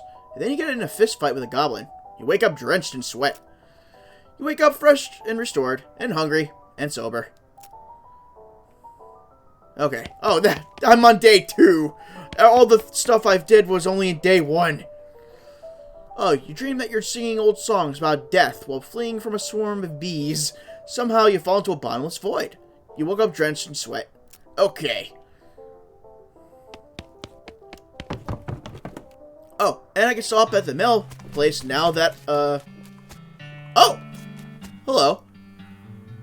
I can't read it. Oh, there we go. Cactus Bill! Didn't expect to see you around these parts. Well, I got a little envious when I saw you leave the boring springs. I figured I'd hitch a ride out west to see what I could see. And just look at this place. So much hustle, so much bustle. There sure is a lot of both those types. Hey, nice pot. Thank you kindly. So what's new? Well, to be honest, what's new is a profound sense of longing and loneliness. I'm sorry to hear that, Bill. Well, it is what it is. I was hoping I'd run across a similarly lonely cactus lady somewhere out here. Or, failing that, a normal human lady looking to marry a cactus. No luck? Not yet. Of course, getting around is a bit of a challenge, but us cactuses live a long time. I'm sure I'll meet somebody. Someday. I'll keep an eye out. Heck, I sure would appreciate it. Take your leave. Cool. Oh, who are you? This guy looks like he's in a lot of pain. You okay, buddy? I'm pretty sure my leg is broken, so... No.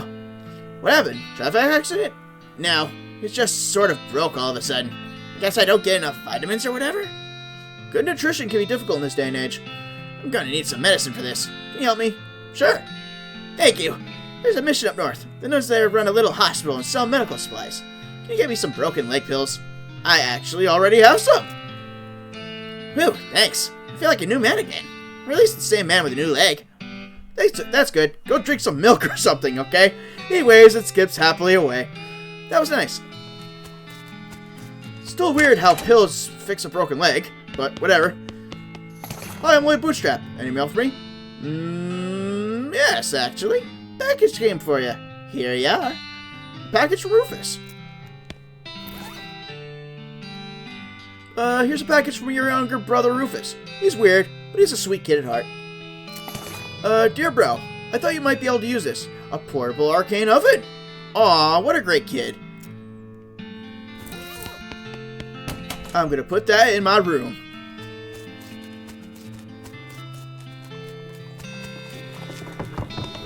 And then get my stupid logging permit. And end this giant debacle. You install the arcane oven next to the window. As you go to throw the crate away, you notice that there are some beans nestled in that packing material. All-purpose beans, 3 of them. Alright. Back to hell. Back to ghost hell. Not now, thank you.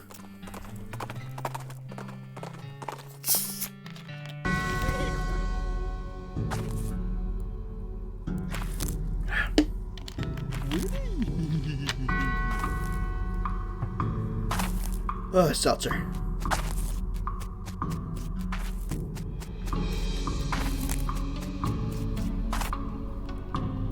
Is my logging permit ready? Let me look. Ah, yes, here it is. And there you are. Northeast North Central logging permit. I don't have to sign anything to collect it. No. Are you sure? No, sir. That's it. Holy crap! It's over! It's finally over! Dear Lord. Oh. That was horrible. Oh. You encounter a goblin chef out harvesting produce. By which I mean knocking lumps off a cactus. It gives you some real side-eye when it sees you. Hey you, human! To keep me away from these lumps that are mine. Or maybe I'm cooking you instead. What? You goblins don't people to eating, do you? Ha no, gross. I didn't saying that to scare you away. Did you scared? Geez, a little bit, yeah. Nice. Talk to it. So, what's cooking? Lumps. Okay then, make a suggestion. Instead of bashing the cactus apart, have you considered cutting it up with the knife? What? To considering cactus with knife to cutting? Ah, yes. Another chef man suggesting this, but texture all wrong. Here, you can have his pants. They don't goblin legs fitting. Kitchen pants. Okay, thanks.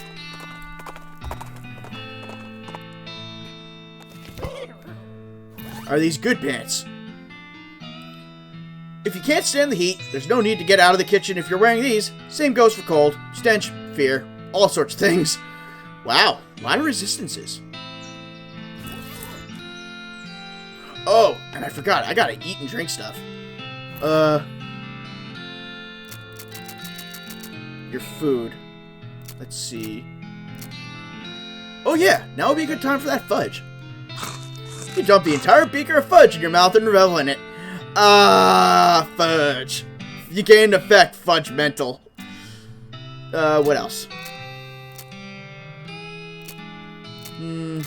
Anything for mysticality?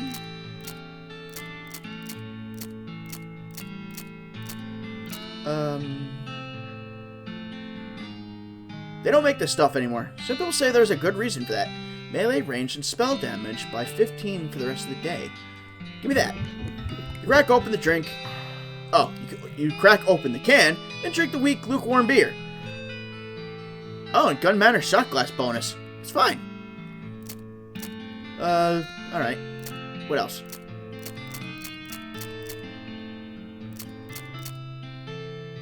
I guess potions.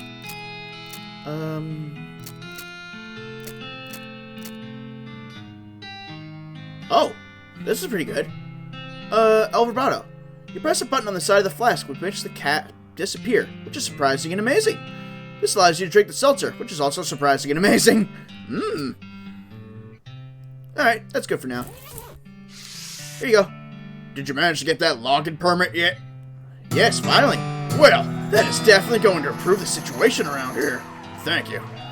I just hope I never see a form again. Did you sort out the trouble at the cemetery? Not yet. Ah. I still have to deal with Schmo over at Fort Memoriam. You find a poor lost crate, which has been abandoned and forgotten by its owners. How sad. You smash the lid open with your crowbar and rob it of its contents.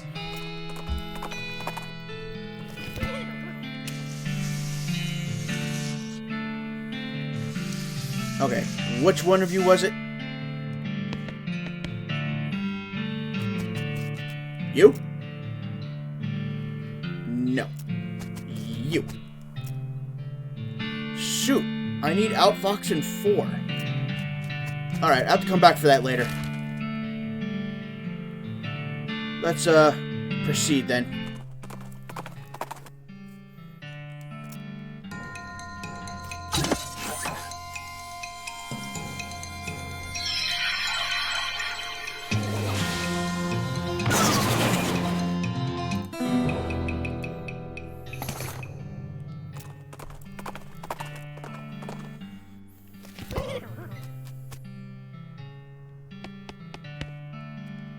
Alright, now about that lumber. Alright, well, you've helped me out quite a bit, so I reckon I can set you up with what you need for that bridge. Thanks. The mayor glances at the list of problems posted on the wall and pastes. Oh, okay, never mind. Okay. Train is here. Off to one side of the desert trail, a skeleton is sitting in the shade of a rocky ridge. Looks like some poor traveler must have succumbed to the heat. As you move closer to investigate, it appears that the skeleton is holding a book. And as you get close enough to see that it's a copy of the Longfellow translation of Dante's Divine Comedy, you notice that the skeleton is in fact reading it, turning the pages and making little notes in the margins with a pencil. Excuse me, you're in my light. Ah, talking skeleton! Sorry. Took by surprise. Asked about his book. The Divine Comedy. That's about heaven and hell and so on, right? Mm-hmm. Is it accurate? I'm making corrections. Keep talking. You know, most skeletons I meet just sort of hiss and attack me. Because you won't leave them alone while they're reading? I assumed it was more because of them being rabid, mindless automatons. You might find out how rabid I can be if you don't stop bugging me. Keep talking. Seriously though, how do you talk without lungs? I don't know. How do you talk without a brain? Well, gee, that's mean. Go. away. Keep talking. Plus, like, you don't have eyeballs, so you shouldn't be able to read. Though, come to think of it, other skeletons are able to see me, so... The skeleton drops his book and leaps for your throat. Fight him!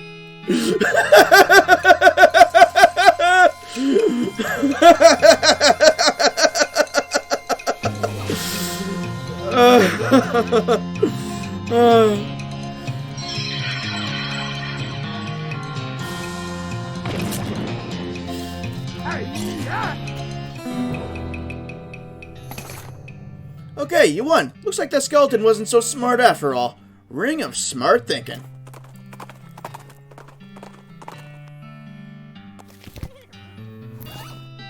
Okay, what's this ring do?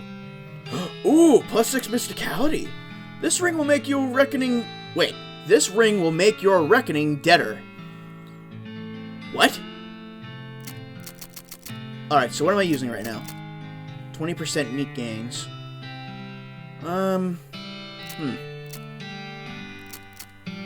But I really want the mysticality.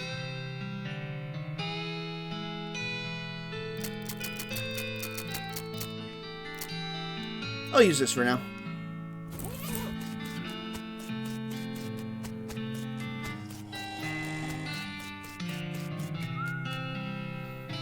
Hey, boss. Good news. We got that lumber shipment from Brentwood, and we're ready to go. You got that bridge built already? Yep. Most of the passengers were so bored, they chipped in to help.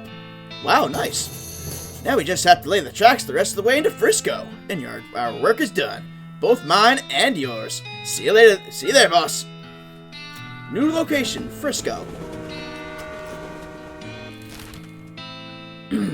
I also forgot Smee's voice, so I apologize for that.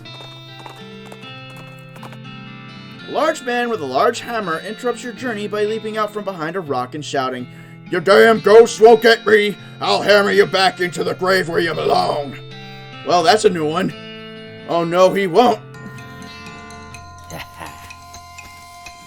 Ooh, they're quick. Oh, Gary, you almost died.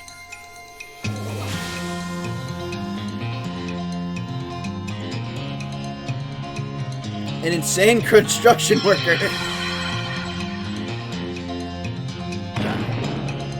Gary, please tell me you can kick his butt. No, you cannot.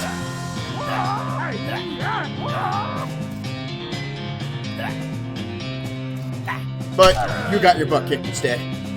Oh well. And goodbye. You beat the guy senseless and take his hammer, so he can't attack any more travelers. And his wallet, so he can't buy any more hammers.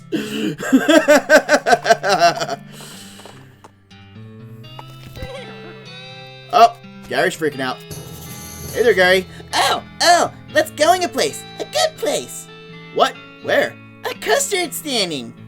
A what? Jeez, I should be used to this by now. You discovered a new map location, the last custard stand. What do you think we should do next? Oh gosh, wow. Hello to Frisco. Oh, and hello to Smee again. Yeah. Hey, Smee. What's going on, Smee? This fancy pants calls himself the Emperor, and he won't let us build our tracks up to the station. Can you see if you can talk some sense into him? I'm on it. Hello. Who the heck are you? I'm Emperor Norton. I'm in charge of this city, and you can't build any train tracks here without my permission. An emperor? Where's your crown then? As it happens, I lost my dang crown. Fool thing didn't fit right anyway. But without it, I can't issue any official permits, and that means no rails for you. Unless, of course, you were to give me a new crown. A properly fitting one. I don't have any crowns. Sorry. Well, I guess that just tears it, don't it? So not only do you not get that permit, but also... He reaches into his pocket and grabs a handful of powder, which he throws in your face. Your eyes burn. Ha! Have a taste of my famous antivirus, sucker. Your vision goes all weird and you pass out. What was that? When you come to, Norton is gone. So is the train. Uh-oh. Oh. I have What the? What? It's like I got honeycomb eyes.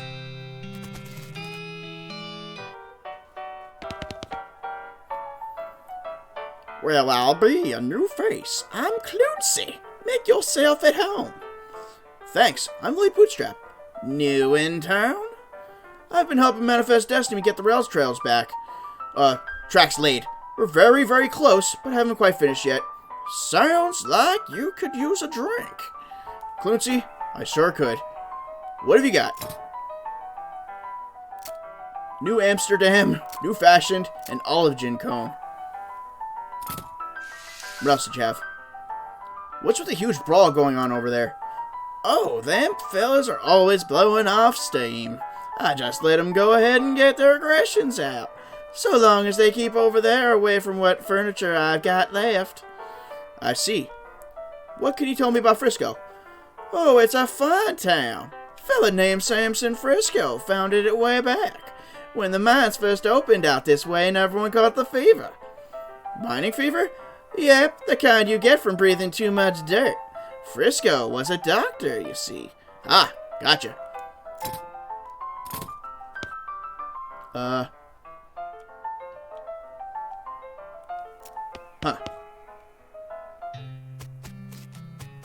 This whole vision thing is bugging me. How do I get rid of it?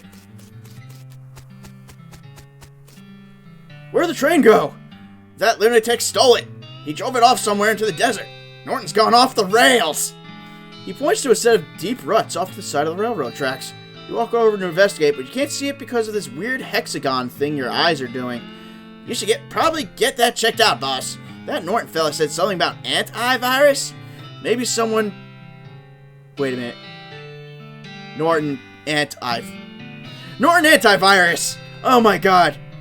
Maybe someone around here knows something about that. Yeah, probably. I know something about it. Norton Antivirus is an incredibly bulky antivirus program that is clunky on people's computers.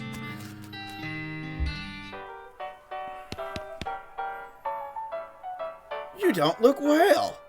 Yeah, and I can't see well either. Oh no, did that rascal Norton do this to you? He was raving about some sort of antivirus earlier. Any idea how I can fix this? Do you know that feller named Roy Bean? The one that collects all kinds of jelly beans? I think maybe he's got one made of honey, and that could help with your predicament. That makes 0 sense, but I suppose I don't have a better plan. Best get going.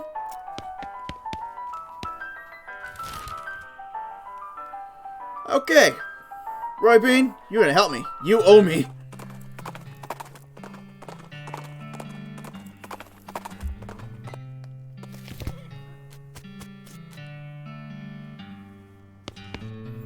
Howdy, Lord. Thanks again for helping me get back all my jelly beans.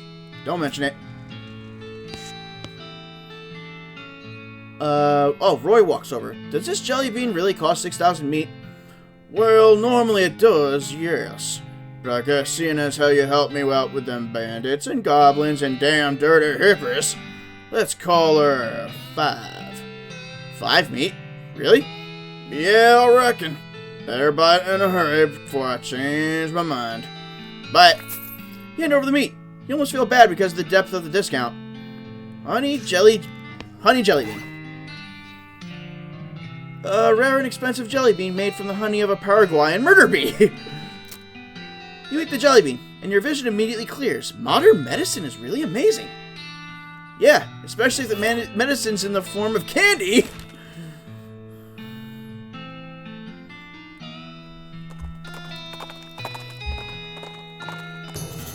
You see a familiar outline of an army fort, and zag Mudsdale toward it to investigate. The sign says, Fort Unnecessary. Not now, I want to get that train back. Alright, ruts. Here we go. These are the telltale signs of a train robbery. Follow the tracks. You jump onto Mudsdale's back, and ride like the wind, following the railroad tracks back into the desert. When you finally catch up, you stand up on Mudsdale's saddle and leap into the back of the train like a real badass, just barely catching the edge of the roof and pulling yourself up. Here's hoping you don't have to do that again. Your stuntman could have been killed. Looks like Gary decided not to join you, on account of not having a stuntman. So you're on your own until you get back to Frisco. Woo! Oh, it's a ladder leading into the train car below. Ooh, this barrel is labeled hand fruit. This barrel is labeled pickled pig knuckles. Try saying that 5 times fast. Pickled pig knuckles, pickled pig knuckles, Nope. I can't even get past 2! Someone has carefully stacked these crates up with the this and up arrows all pointing in different directions. This barrel is labeled nubs. It's a locked safe. Safe crack at 5. Let's throw it in the next car, and it's locked. With an unpickable lock. Plot brand lock.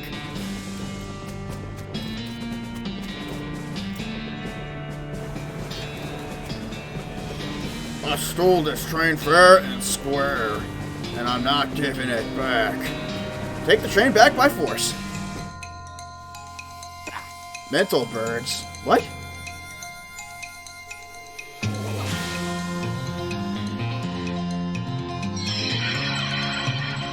I hope I burn your beard off.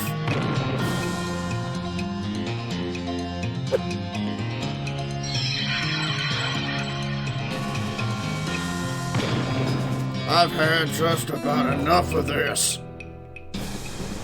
Well, you've kicked this whole Norton problem down the road a ways. I mean, down the train a ways. I mean, he ran a ways further down the roof of the train. Oh good, somebody has built a rickety-ass bridge between these train cars. Wait, what'd you say? This is very safe and not panic-inducing at all.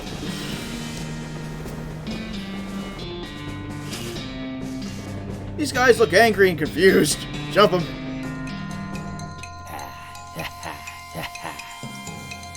Oh, they're hella weak.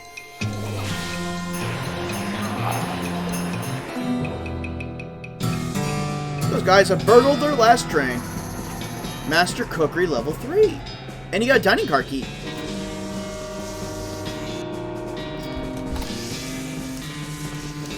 It's got one of those fancy silver dome things on it. Investigate. You've never wanted anything more in your life than you want to lift up this dome and see what's under it. But you're not sure you can muster the amount of culinary expertise it requires to properly reveal a dish of such presumed quality. Do it! It's voila! Oh, it's just a cream pie. Shaving cream.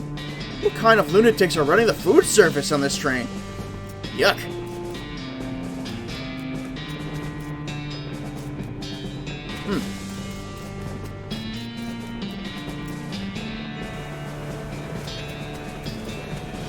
Oh wait, there's Norton. You got a clear shot at him from here. If you want to throw that pie at him, throw the cream pie. Curses.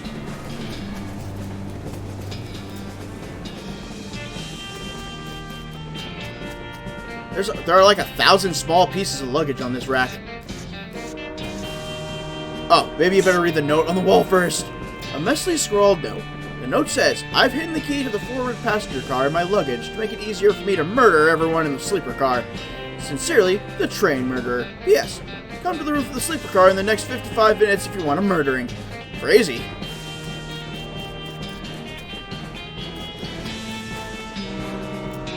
You open the door to the third passenger compartment and find nobody inside.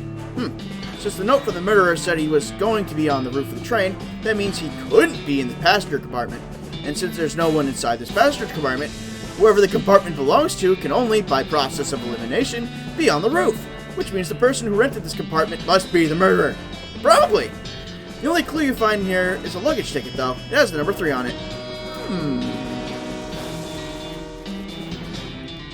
Check the first one. You open the door to the first passenger compartment.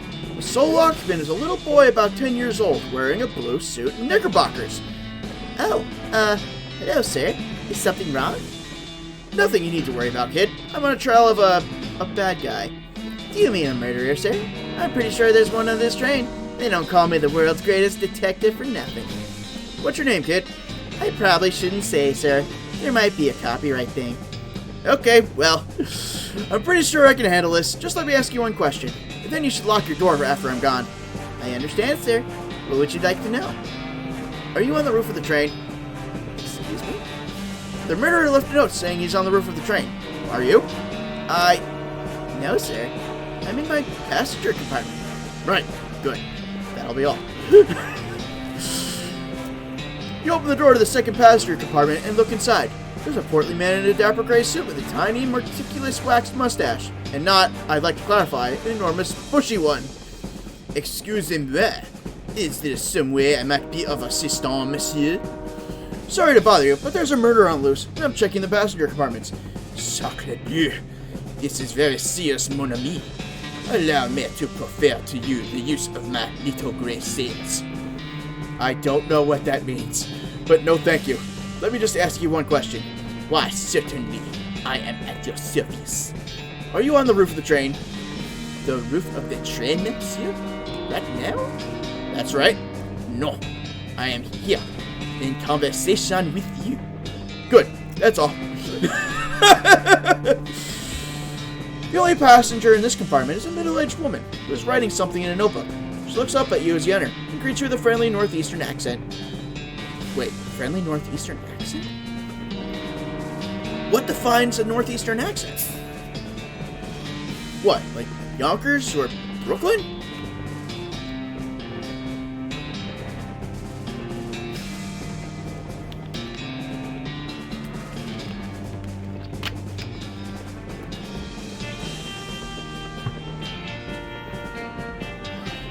It's gonna be hard to pinpoint a good accent for this. Why, hello. Is there something you need, yeah? Sorry to bother you, ma'am. I don't want to alarm you, but there's a murder on board the train and I'm investigating. A murder on a train? My goodness. That would be a wonderful premise for my next novel. Sure, why not? I have no idea if this is a northeastern accent. I am so sorry. Anyway, I just need to ask you one question. Go right ahead, dear. According to my evidence, the murderer is on the roof of the train. Are you on the roof of the train? No. No, dear. Alright, thanks for your time. Would you like a meat pie? They're homemade. No thanks. Just have a look at this playing card before you go. Goodbye. Goodbye. Oh, yeah, there we go. It's the train murderer, as advertised. Charge him. Ooh, you hit hard. I should have enough oomph to get you out in 2 turns. I am.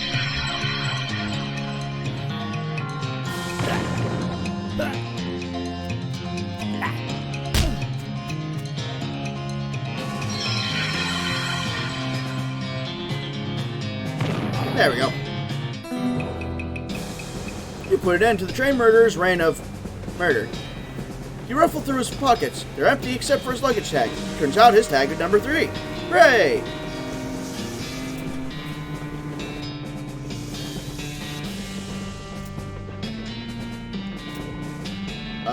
So, what do I do? Do I go further on top?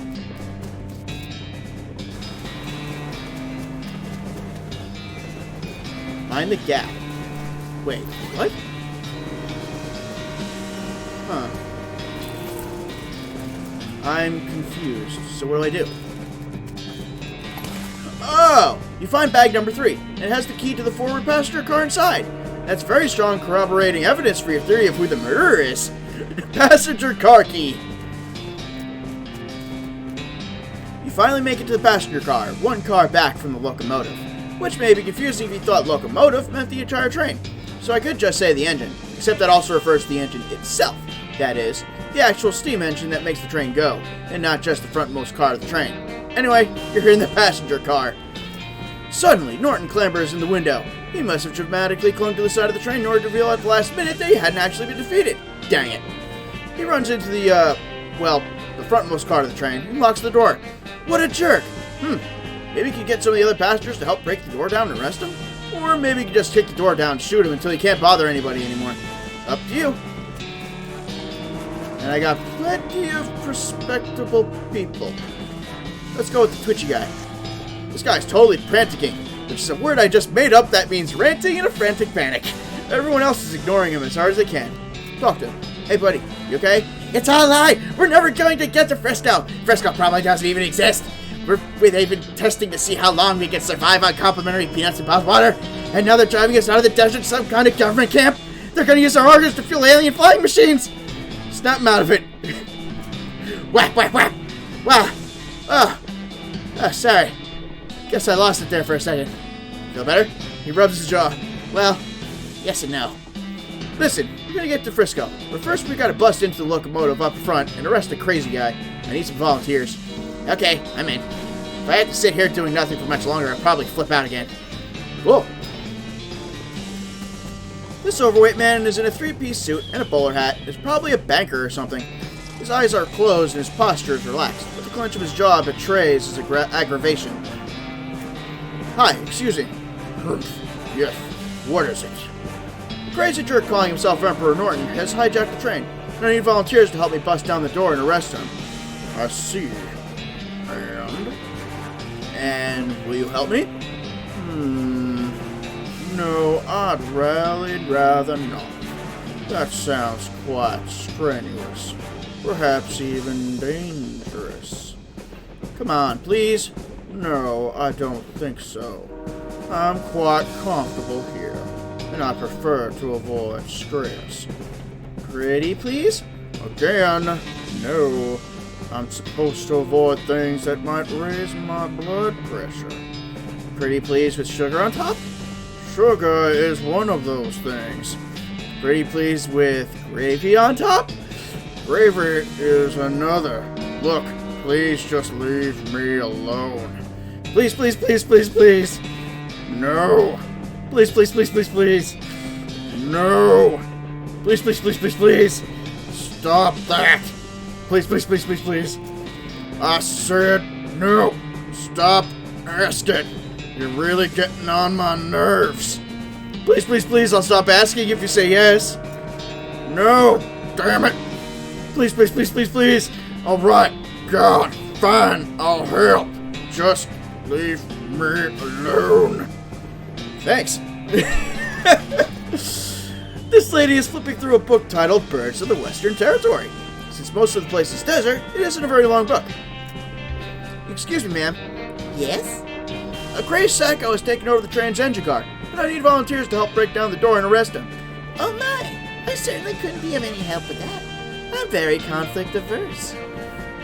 What if I told you he hates birds and is determined to outlaw them from the territory after he sees his power?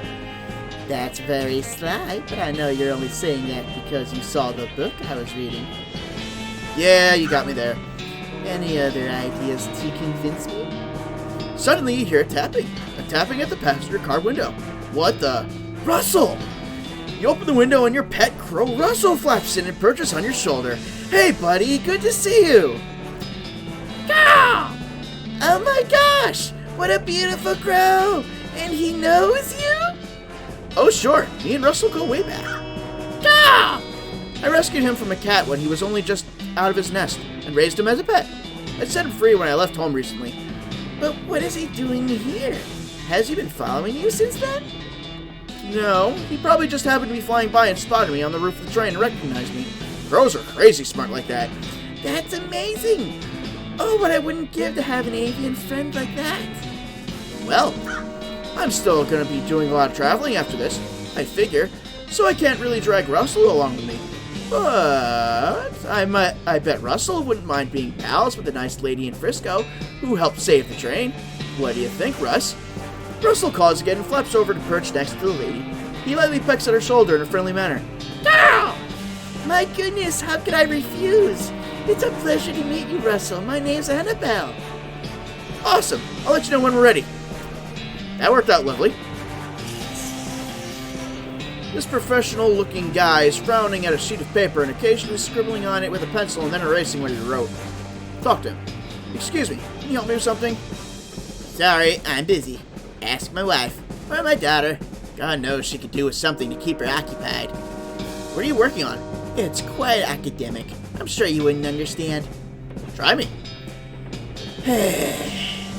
If you must know, I'm a scholar of foreign antiquities.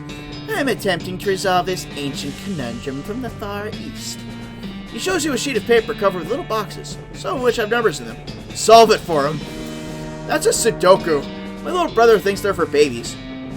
What? Look, this box can't be a 3 or a 7 because you've got those there and there, so it has to be a 4, which means it's 5 here and 9 here. And if that's a 9, then this can't be, so it's a 7 and this one's a 2. You quickly fill in the rest of the puzzle. Well, damn it. What fun is it when you would just solve it for me? Sorry.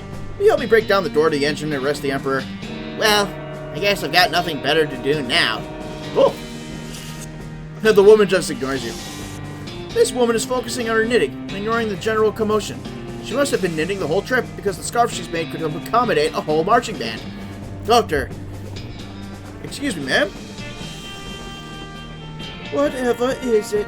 I want no part of it. I keep myself to myself, and I've no desire to get involved. Thank you very much. Come on, this is important. A crazy guy stole the train, and I need help arresting him or you'll never get to Frisco. I'm sure everything will sort itself out in the end, and in the meantime, I have plenty of wool. I need to get outfoxed in 5. This man is too busy ignoring his daughter to not ignore you. This little girl is peering out the window of the train, clearly bored out of her mind. Hi there. Busy? No. All my toys and friends are in our luggage, and it's boring and I hate it. You want to help me out with something really important? Huh? Like what? Well, a bad guy took over the engine car. I need some people to help me break down the door and arrest him. What? You, sir? I'm just a little girl. Hey now, that's not a good attitude. Don't ever let anyone tell you that you can't do anything just because you're a girl. But, okay, yeah. We'll bust that crook's face in. Wow, that's a spirit. But you gotta pay me. In advance. Jeez, you're learning a little too fast. Alright, what do you want? I like stuffed animals. How about a nice little owl? Yeesh, carnival trash. Maybe if you had the whole set of 3, that'd be okay.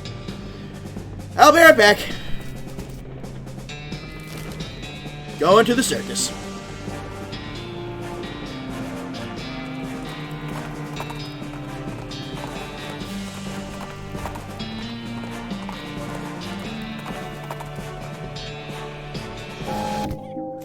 Gotta win some more stupid prizes for some bratty little girl. Alright, so it's aim. Howdy there, fella. What we have here is a game for sharp eyes and quick reflexes. Hope you won't take it as an insult if I suggest one of the other games might be more your speed. But you're welcome to try your luck all the same. What's the game? Well, on the wall behind me, I've got a bunch of thick-skinned, underinflated balloons. For 10 meat, I'll loan you a cheap, inaccurate pistol and a pile of badly made ammunition. And your goal is to pop as many of those balloons as you can before the pistol stops working. That's an unusually honest-sounding description. I've discovered making the challenge sound exactly as difficult as it is only makes people more determined to be the one who beats it. Okay, I'll get a shot. Good luck. Shoot like a jaguar. I'm not sure. Oh, maybe she'll take the large plush cat. Well, Albie, looks like you win. Congratulations on the finest tuning I've ever seen in quite some time. Neat. I want to do this one now. Well, howdy there, fella. This here game's a challenge of strength, and I hope you don't mind me saying so, but you might prefer one of the other games. If you can't try your luck, though, I certainly won't stop you. What's the game? Simple as can be. Just take this big mallet here and hit the lever under the bell. Ring the bell and you win. I'll give it a shot. Hit it extremely hard. Ding! Well, Albie, that's some genuine muscle you got on you, fella. Looks like you're a winner. Neat. I know I did this, but can I do it again? Yes, I can.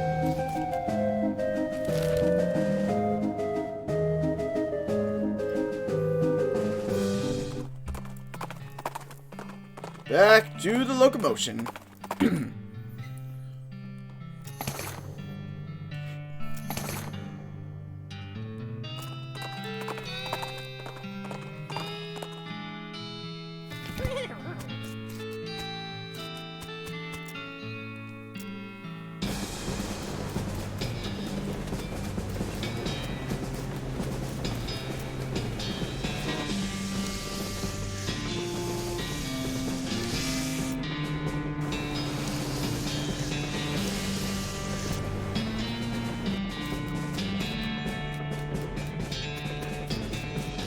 Okay, here you go, girl. How about a big teddy bear? Wow, she's great. She takes the bear and gives it a big hug. Okay, mister, say the word and we'll show that jerk what for. Awesome. That enough? You pound on the door to the locomotive, or engine car, or cab, or whatever. Open up, Norton. No. Alright, then I'm coming in. Oh, yeah? You and what army, tough guy? You glance back at the passengers. Me and this army. You and the passengers break down the door very impressively, though it would have been better if you had some of those torches and those old-fashioned rakes. Norton is backed up into the corner of the engine's compartment, next to the engineer, looks over his shoulder at you and shrugs. So-called Emperor Norton, you're under arrest for the crime of being a total ass. That's not illegal. It is when I'm in town. Everybody, grab him. Except for you, Mr. Engineer. I can see you're busy driving the train. Right. Actually, if you would be able to turn around and head back to Frisco at the next station, that'd be great. No problem. Let go. This isn't over. You haven't heard the last of me. Tell it to the judge, Norton. The prison judge. You did it. Thanks, boss. No problem. We got the track laid up to the station now. The first ever cross-country railroad, cross-territory railroad, thanks to the Manifest Destiny Railroad Company, and principally you. You did a really good job, Lloyd Bootstrap. Ah, shucks, don't mention it.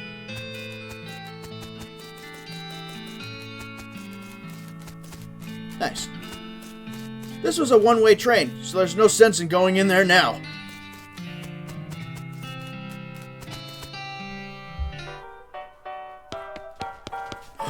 A spittoon! Oh boy, another spittoon! Let's go! What's with the excitement? I've given up. This is the last spittoon in the game, and I'm not going to try and convince you to not be the most disgusting person on Earth anymore. Let's go. Let's do this. Yeah, search that filthy spittoon. You kneel down on the floor and throw your arms around the spittoon, giving the greasy brass bucket a great big hug. How about a kiss? Would you like to kiss it? You know it, baby. You pucker up and give the spittoon a great big kiss right on the rim. Is there tongue involved? Well, I'll leave that up to you, but even without it, it tastes like a burning horse. I love it. I know you do, friend, and if it were legal in this county, I'd let you marry that spittoon and have a beautiful romantic honeymoon night with it. But unfortunately, you're going to have to settle for wearing it as a hat. Yes, please. You flip that beautiful brass bucket over and slap it onto your head, drenching yourself in hot brown tobacco spit. It washes down over your face and hair like a sewage waterfall, soaking your clothes, running down your collar and slithering into your underwear and filling your boots. I can't even force myself to describe it in any more detail than that. You are the world's foulest human being. Congratulations, Spittoon Hat! Hooray! Spittoon Hat. This is a spittoon hat, which is to say it is a spittoon that you have turned upside down and placed on top of your head. Oh, but it's good. Plus 6 mysticality and plus 11 spell damage. Yay. I looked so stupid. A spittoon hat, a grimy looking gun, and a loaf of bread.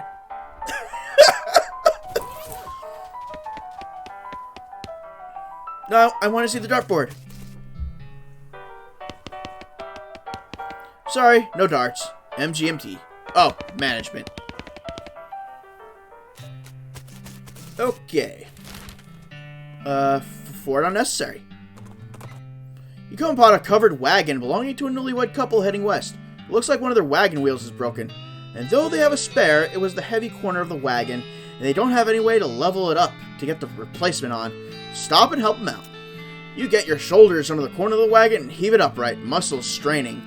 The couple get the wheel in place and bolt on as quick as possible, and then they help you out from under the wagon, thanking you profusely. There isn't really a joke here. It's just a thing that happens, I guess. It's a nice thing to do. Hello, sad looking Ford. It is kind of in disrepair, yeah. The soldiers here must not be very good at their jobs. Instructing soldiers to cheering up a fort. Well, I'll see what I can do, I guess. Somebody arranged these cannons haphazardly and then left them out in the rain. A harried-looking young woman in a military outfit darts in front of the door as you enter. Oh no, I can't be having any more misfits in this jerk ward. You can either swear to me that you're halfway competent, heck, even a quarter, and that you'll help sort out this crew of no-hopers, or you can turn right back around and march double time. Sure, I'll help. All right, I'm gonna hold you to that promise. Come on in. I'm Captain Harriet Davenport. Davenport. My name's Lloyd Bootstrap. What's the problem, Cap? Problems. Welcome to Camp Fubar, where all the Army's idiots and rejects are sent so they're out of the way. I've had it up to my eyeballs trying to run this place. Please help these morons figure out their malfunctions so they can muster out of here and leave me in peace. Can you give me some details?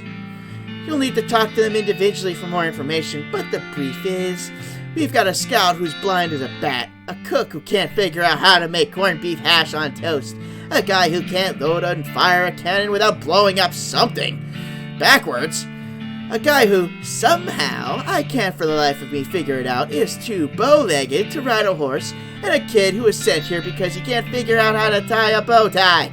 Oh, and just to put the icing on the cake, we have infinite goblins living in our shed. Wow. Okay, I begin to see the scope of your complaint. Pal, you are not just whistling Dixie. So, what do you do to get sent here? You can hear her teeth grinding as she growls at you. Do not ask. Okay, well, I'll just take a look around then. This guy squints real hard at you as you approach. Howdy, do I know you? Your fuzzy silhouette don't seem familiar. Nope, I'm just passing through. What do you do here? Well, I'm supposed to be a scout, but I went and broke my only pair of glasses. Without them, I can't see a dang thing. I could try to get you a new pair. I'd be much obliged. I hear tell there's a jeweler not too far from here. He could probably grind me a pair of lenses. Just tell him to make them thick as the dickens. Jeweler's cabin. I'll see what I can do.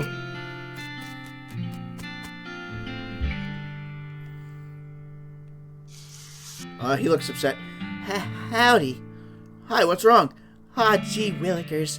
I had a pretty good job as the General's personal assistant, but I got fired and reassigned here. What happened? Everything was great at first. I'm pretty good at scheduling, and I could write shorthand, and I'm an A-plus boot polisher. But then the General went and decided he looked more serious and sophisticated with a bow tie, and he expected me to do tying for him. No good? Nope. I can do a sheepshank, and a bowline, and a clover hitch, but for the life of me I can't get a bow tie to look right. The General sent me out here with one to practice on and said not to come back till I got it. Help now. Okay, here. Grab the two ends like this, right? You want this side a little shorter, and that end crosses over top, and then under and up, while the other side does a sort of zigzag, see? Then you bring the upper bit straight down and back around, and it folds under there, and then you pull them tight. Got it? I think so. Let me try it. Let him try. The two of you go back and forth a few times until he finally gets it right without poking himself in the eye. I think I've got it. Thanks a lot. Wait till I show the General. He runs out of the building, waving the bow tie in the air. Good luck. It would be cruel to loot these people's supplies. Howdy, Private. Cooker. No, I don't like that for him. Cooker. How appropriate. Well, it would be if I knew how to cook, like, even a little. What seems to be the problem? We've only got 2 ingredients here, and I cannot for the life of me figure out how to combine them. What are the ingredients? Corned beef hash and toast. Try to help him out with a metaphor. What if you thought of the toast as a shoe, and think of the corned beef as shinola? Oh, holy crap, I got it on the first go. Of course, I put the corned beef on the toast, just like shinola on a shoe. I get it now. Thank you. All a day's work. Can I take stuff now? Nope.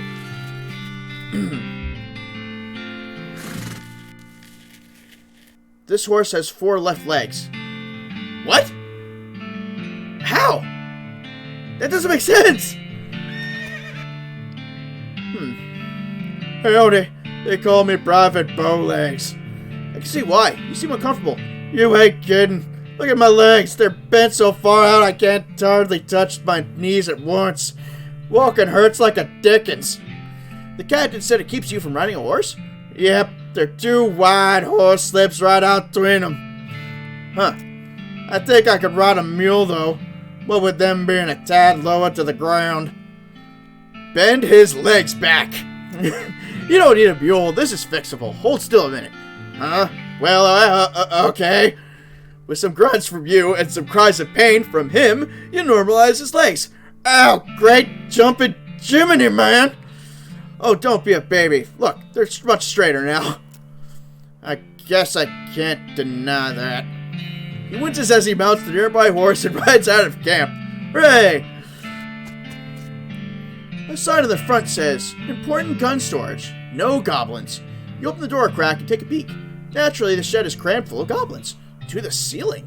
They're barely recognizable as individual goblins. Wow, jeez. Oh, what? The Gary scene! Gary takes a peek and reels back in shock, slamming the door.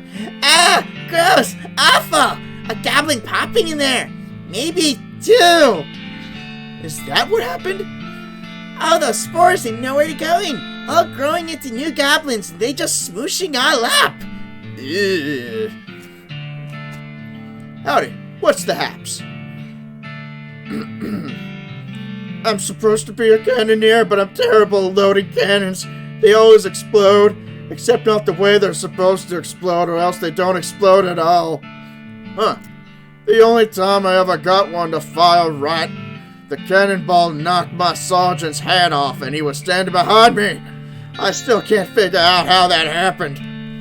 So they assigned me to this loser squad and said I can't report back for proper duty until I figured out how to load a cannon right. Give him the book.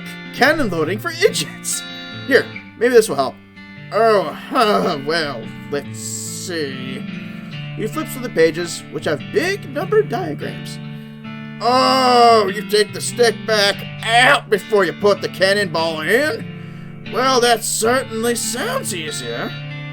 Let him figure it out. He carefully follows along the directions in the book and successfully fires the cannonball over the wall of the fort. I did it! Wow, great! Thanks a lot! I'm gonna go get my new assignment right away. Cool, good luck.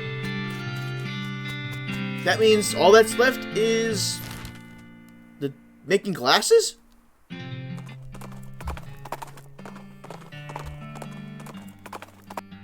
An angry-looking skeleton with a mining pick is stalking you.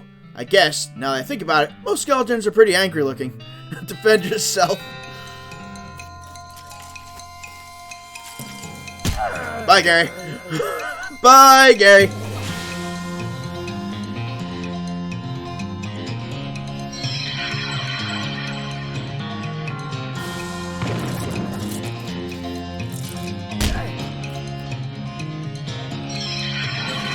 Ooh, I am like squishy. I must have very low health. You destroy the skeleton and take your pick of his possessions.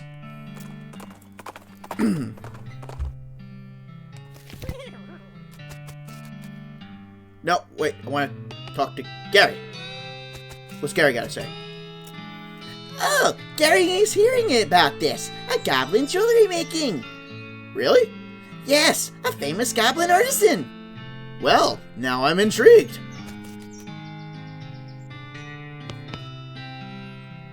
Oh, hello, customer.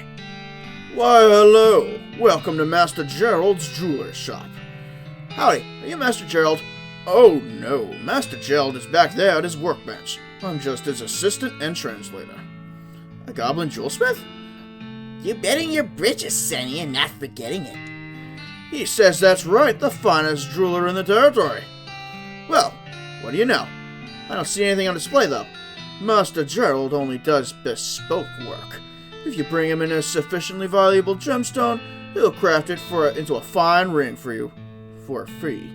No trash rocks. I need a pair of glasses.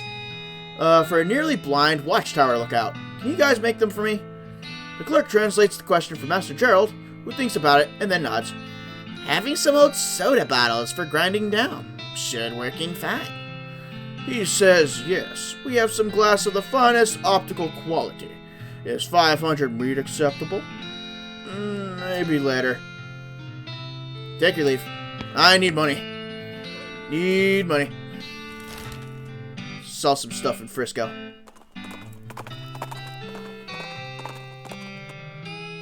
Oh, or sell stuff to Wandering Sally. That worked out great.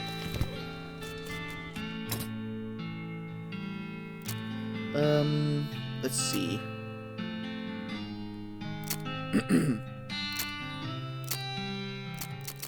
Oh yeah, these stock certificates. I can get rid of them. Get rid of that.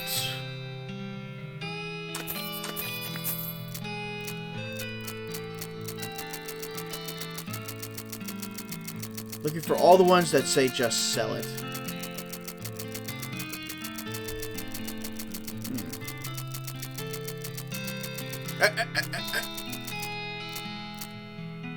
Oh, I have one?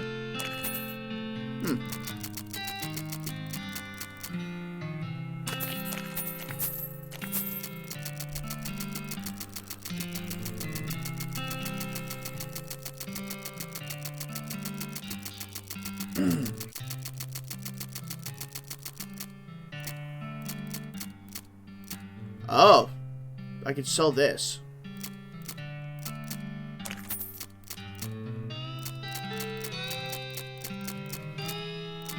Okay. Thank you, Sally.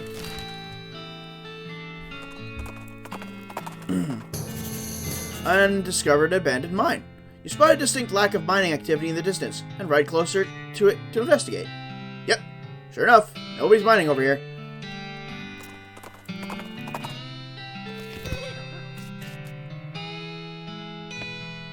Okay.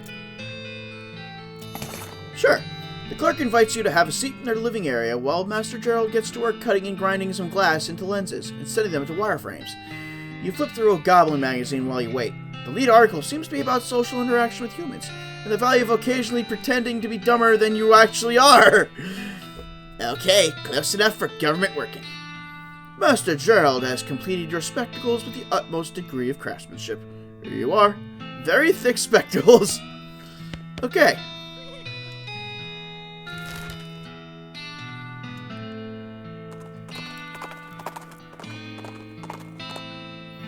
You ride past a woman who is running along the desert trail on foot. And although I say running, it's a slow run, with an odd lopping gait.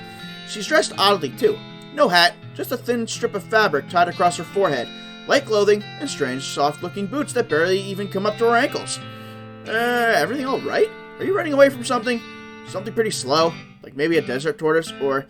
No, I'm jogging. What? Jogging. I invented it. It's like slow running. Where I'm from, we just walk. It's better exercise if you go faster. Not fast enough to actually get away from anything, though. But full-out running wears you out. That isn't as healthy. It's healthier than being eaten by a bear. Look, I'm not being chased by bears. I've never been chased by a bear. Yes, that's obvious. You're alive and not mangled lumps. This is about physical fitness. Bears aren't an issue. Okay, alright. Thank you. There aren't many bears out here in the desert. A pack of coyotes, though. You'd be in real trouble. This is a very frustrating conversation. They'd tear you to shreds, even without those goofy-looking shoes. Hey, I designed these myself. They are not goofy. They're pretty goofy. Grrr. I mean, what good are they if you can't even run properly in them? What? They don't prevent... And they certainly aren't going to protect your ankles from coyote bites. They'll be perfectly good for kicking your ass. Gosh, all this exercise has made you kind of belligerent. Get down off that horse. How about we see if you can catch me? You ride away. The jogger runs after you for a bit yelling, but as predicted, she can't catch you. Gotta be the shoes. Yep.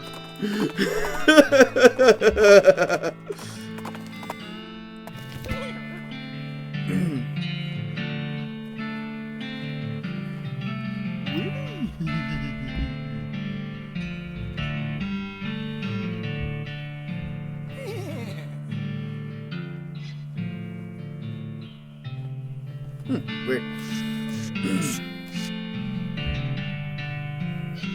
Okay, here are your very thick glasses. Try these on. He takes the glasses and puts them on, then looks around blinking. Well, I'll be.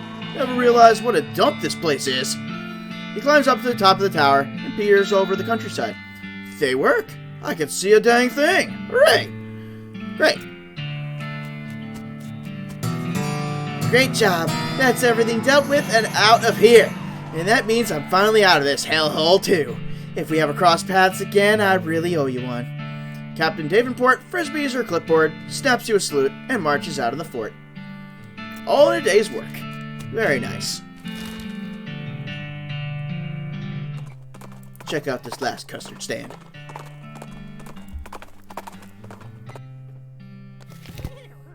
Fine custard. Hi. Well, howdy there. Welcome to the last custard stand. I'm Custard Man Stan, and I make custard like only Custard Man Stan can. Care to try some? Tell me about your custard stand man. Not much to tell. Just a plain honest custard stand selling plain honest custard. But it's the last one? What, like the last one before you get to Frisco? Or last one in the whole territory? Heck, the last one in the whole world, so far as I know. But I can't swear to that. You sure it isn't the first? Yep, because the first one was also mine. It was further up north. Whole dang operation was ate by wasps. Stand and all. Give me them sweet custards. Chocolate custard, raisin custard, vanilla custard. Huh. Take some raisin custard. FYI, I don't like custard. You eat the custard without mustard. Raisin awareness.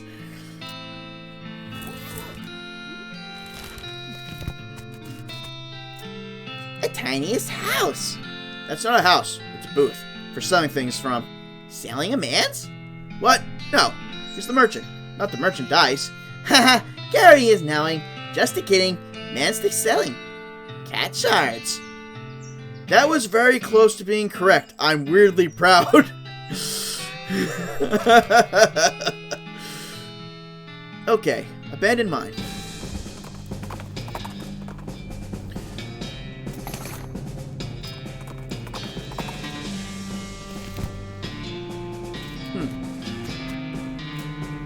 Oh, hello. More undergrounds. Okay, Gary's waiting here. Sure you don't want to come with me? Not wanting accidentally to popping underground. Spores not having anywhere for going. Sticking together. Gets real weird. Yikes. And we all know what happens when they pop in a very closed area.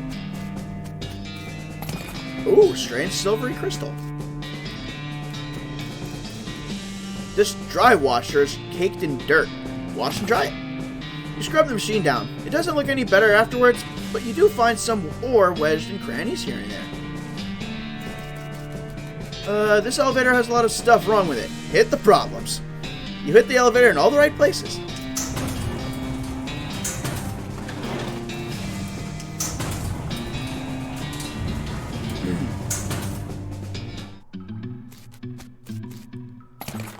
Laudanum. Let's see what's here. Deposit of bean iron. Delicate bean iron nugget.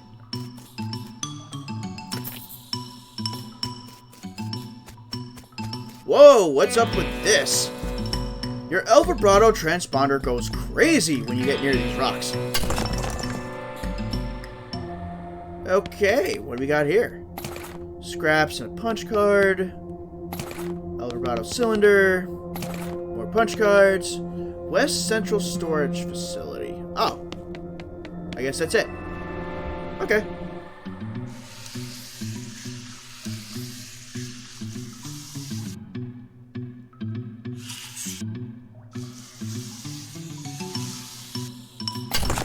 You pick away at the exposed meat deposit. Nice. Delicate bean nugget. More meat.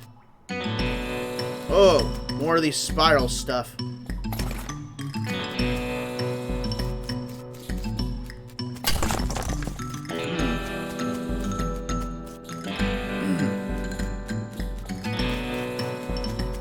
What's in here?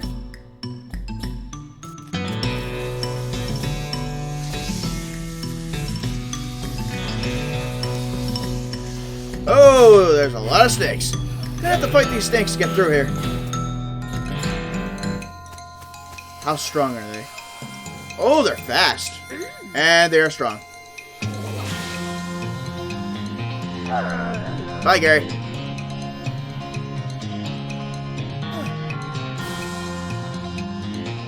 Ooh.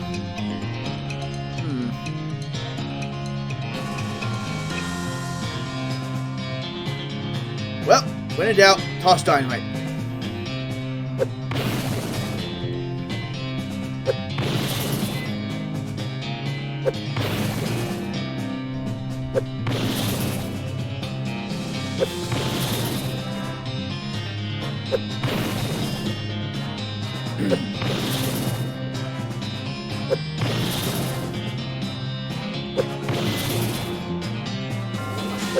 That's one.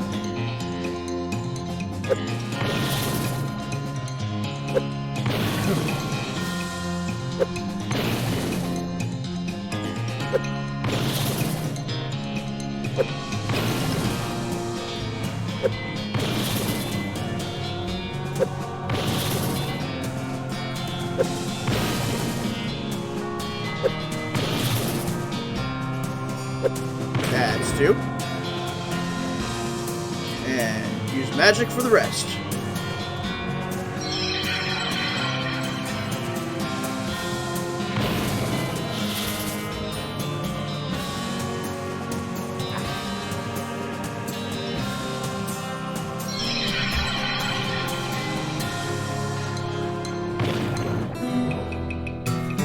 You definitely dispatched that trio of serpents.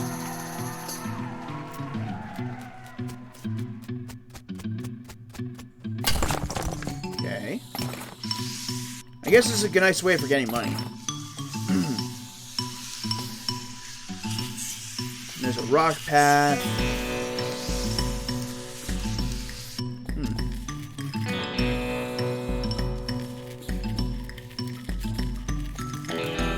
Is there no minecart?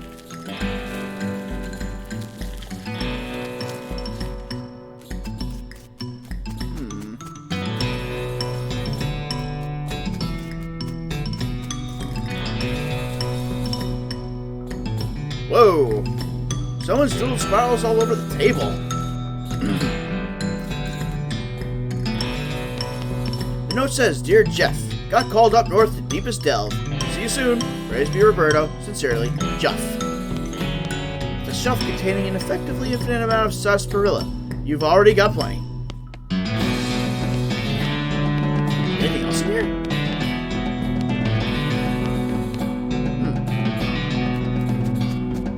So there's a place up north. I want to know if there's a way to break into that room.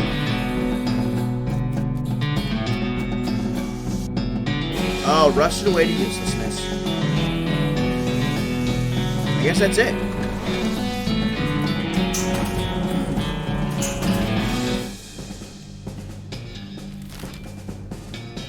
Said there was a place up north. Okay. Huh. Looks like I'm going to need to wander a bit to unlock some areas.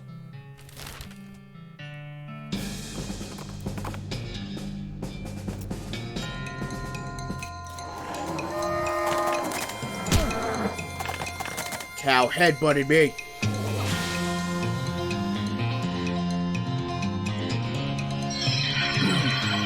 Alright, Gary, you should be strong enough to take it out. Yeah, take it out. Sort of. Sort of.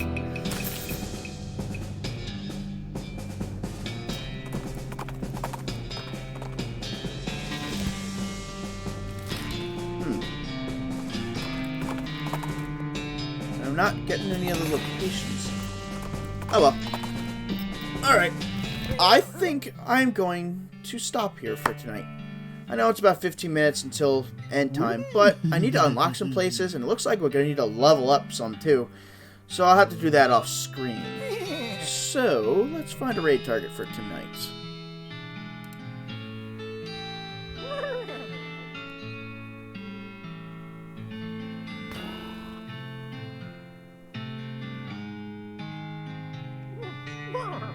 Oh, gloop streaming.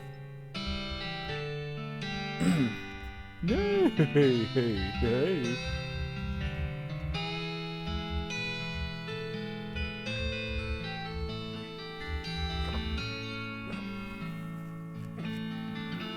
Okay, so, until next time for West of Loathing, which will probably be next week, I hope everyone has a good day and a good night, and I will see you all later next time.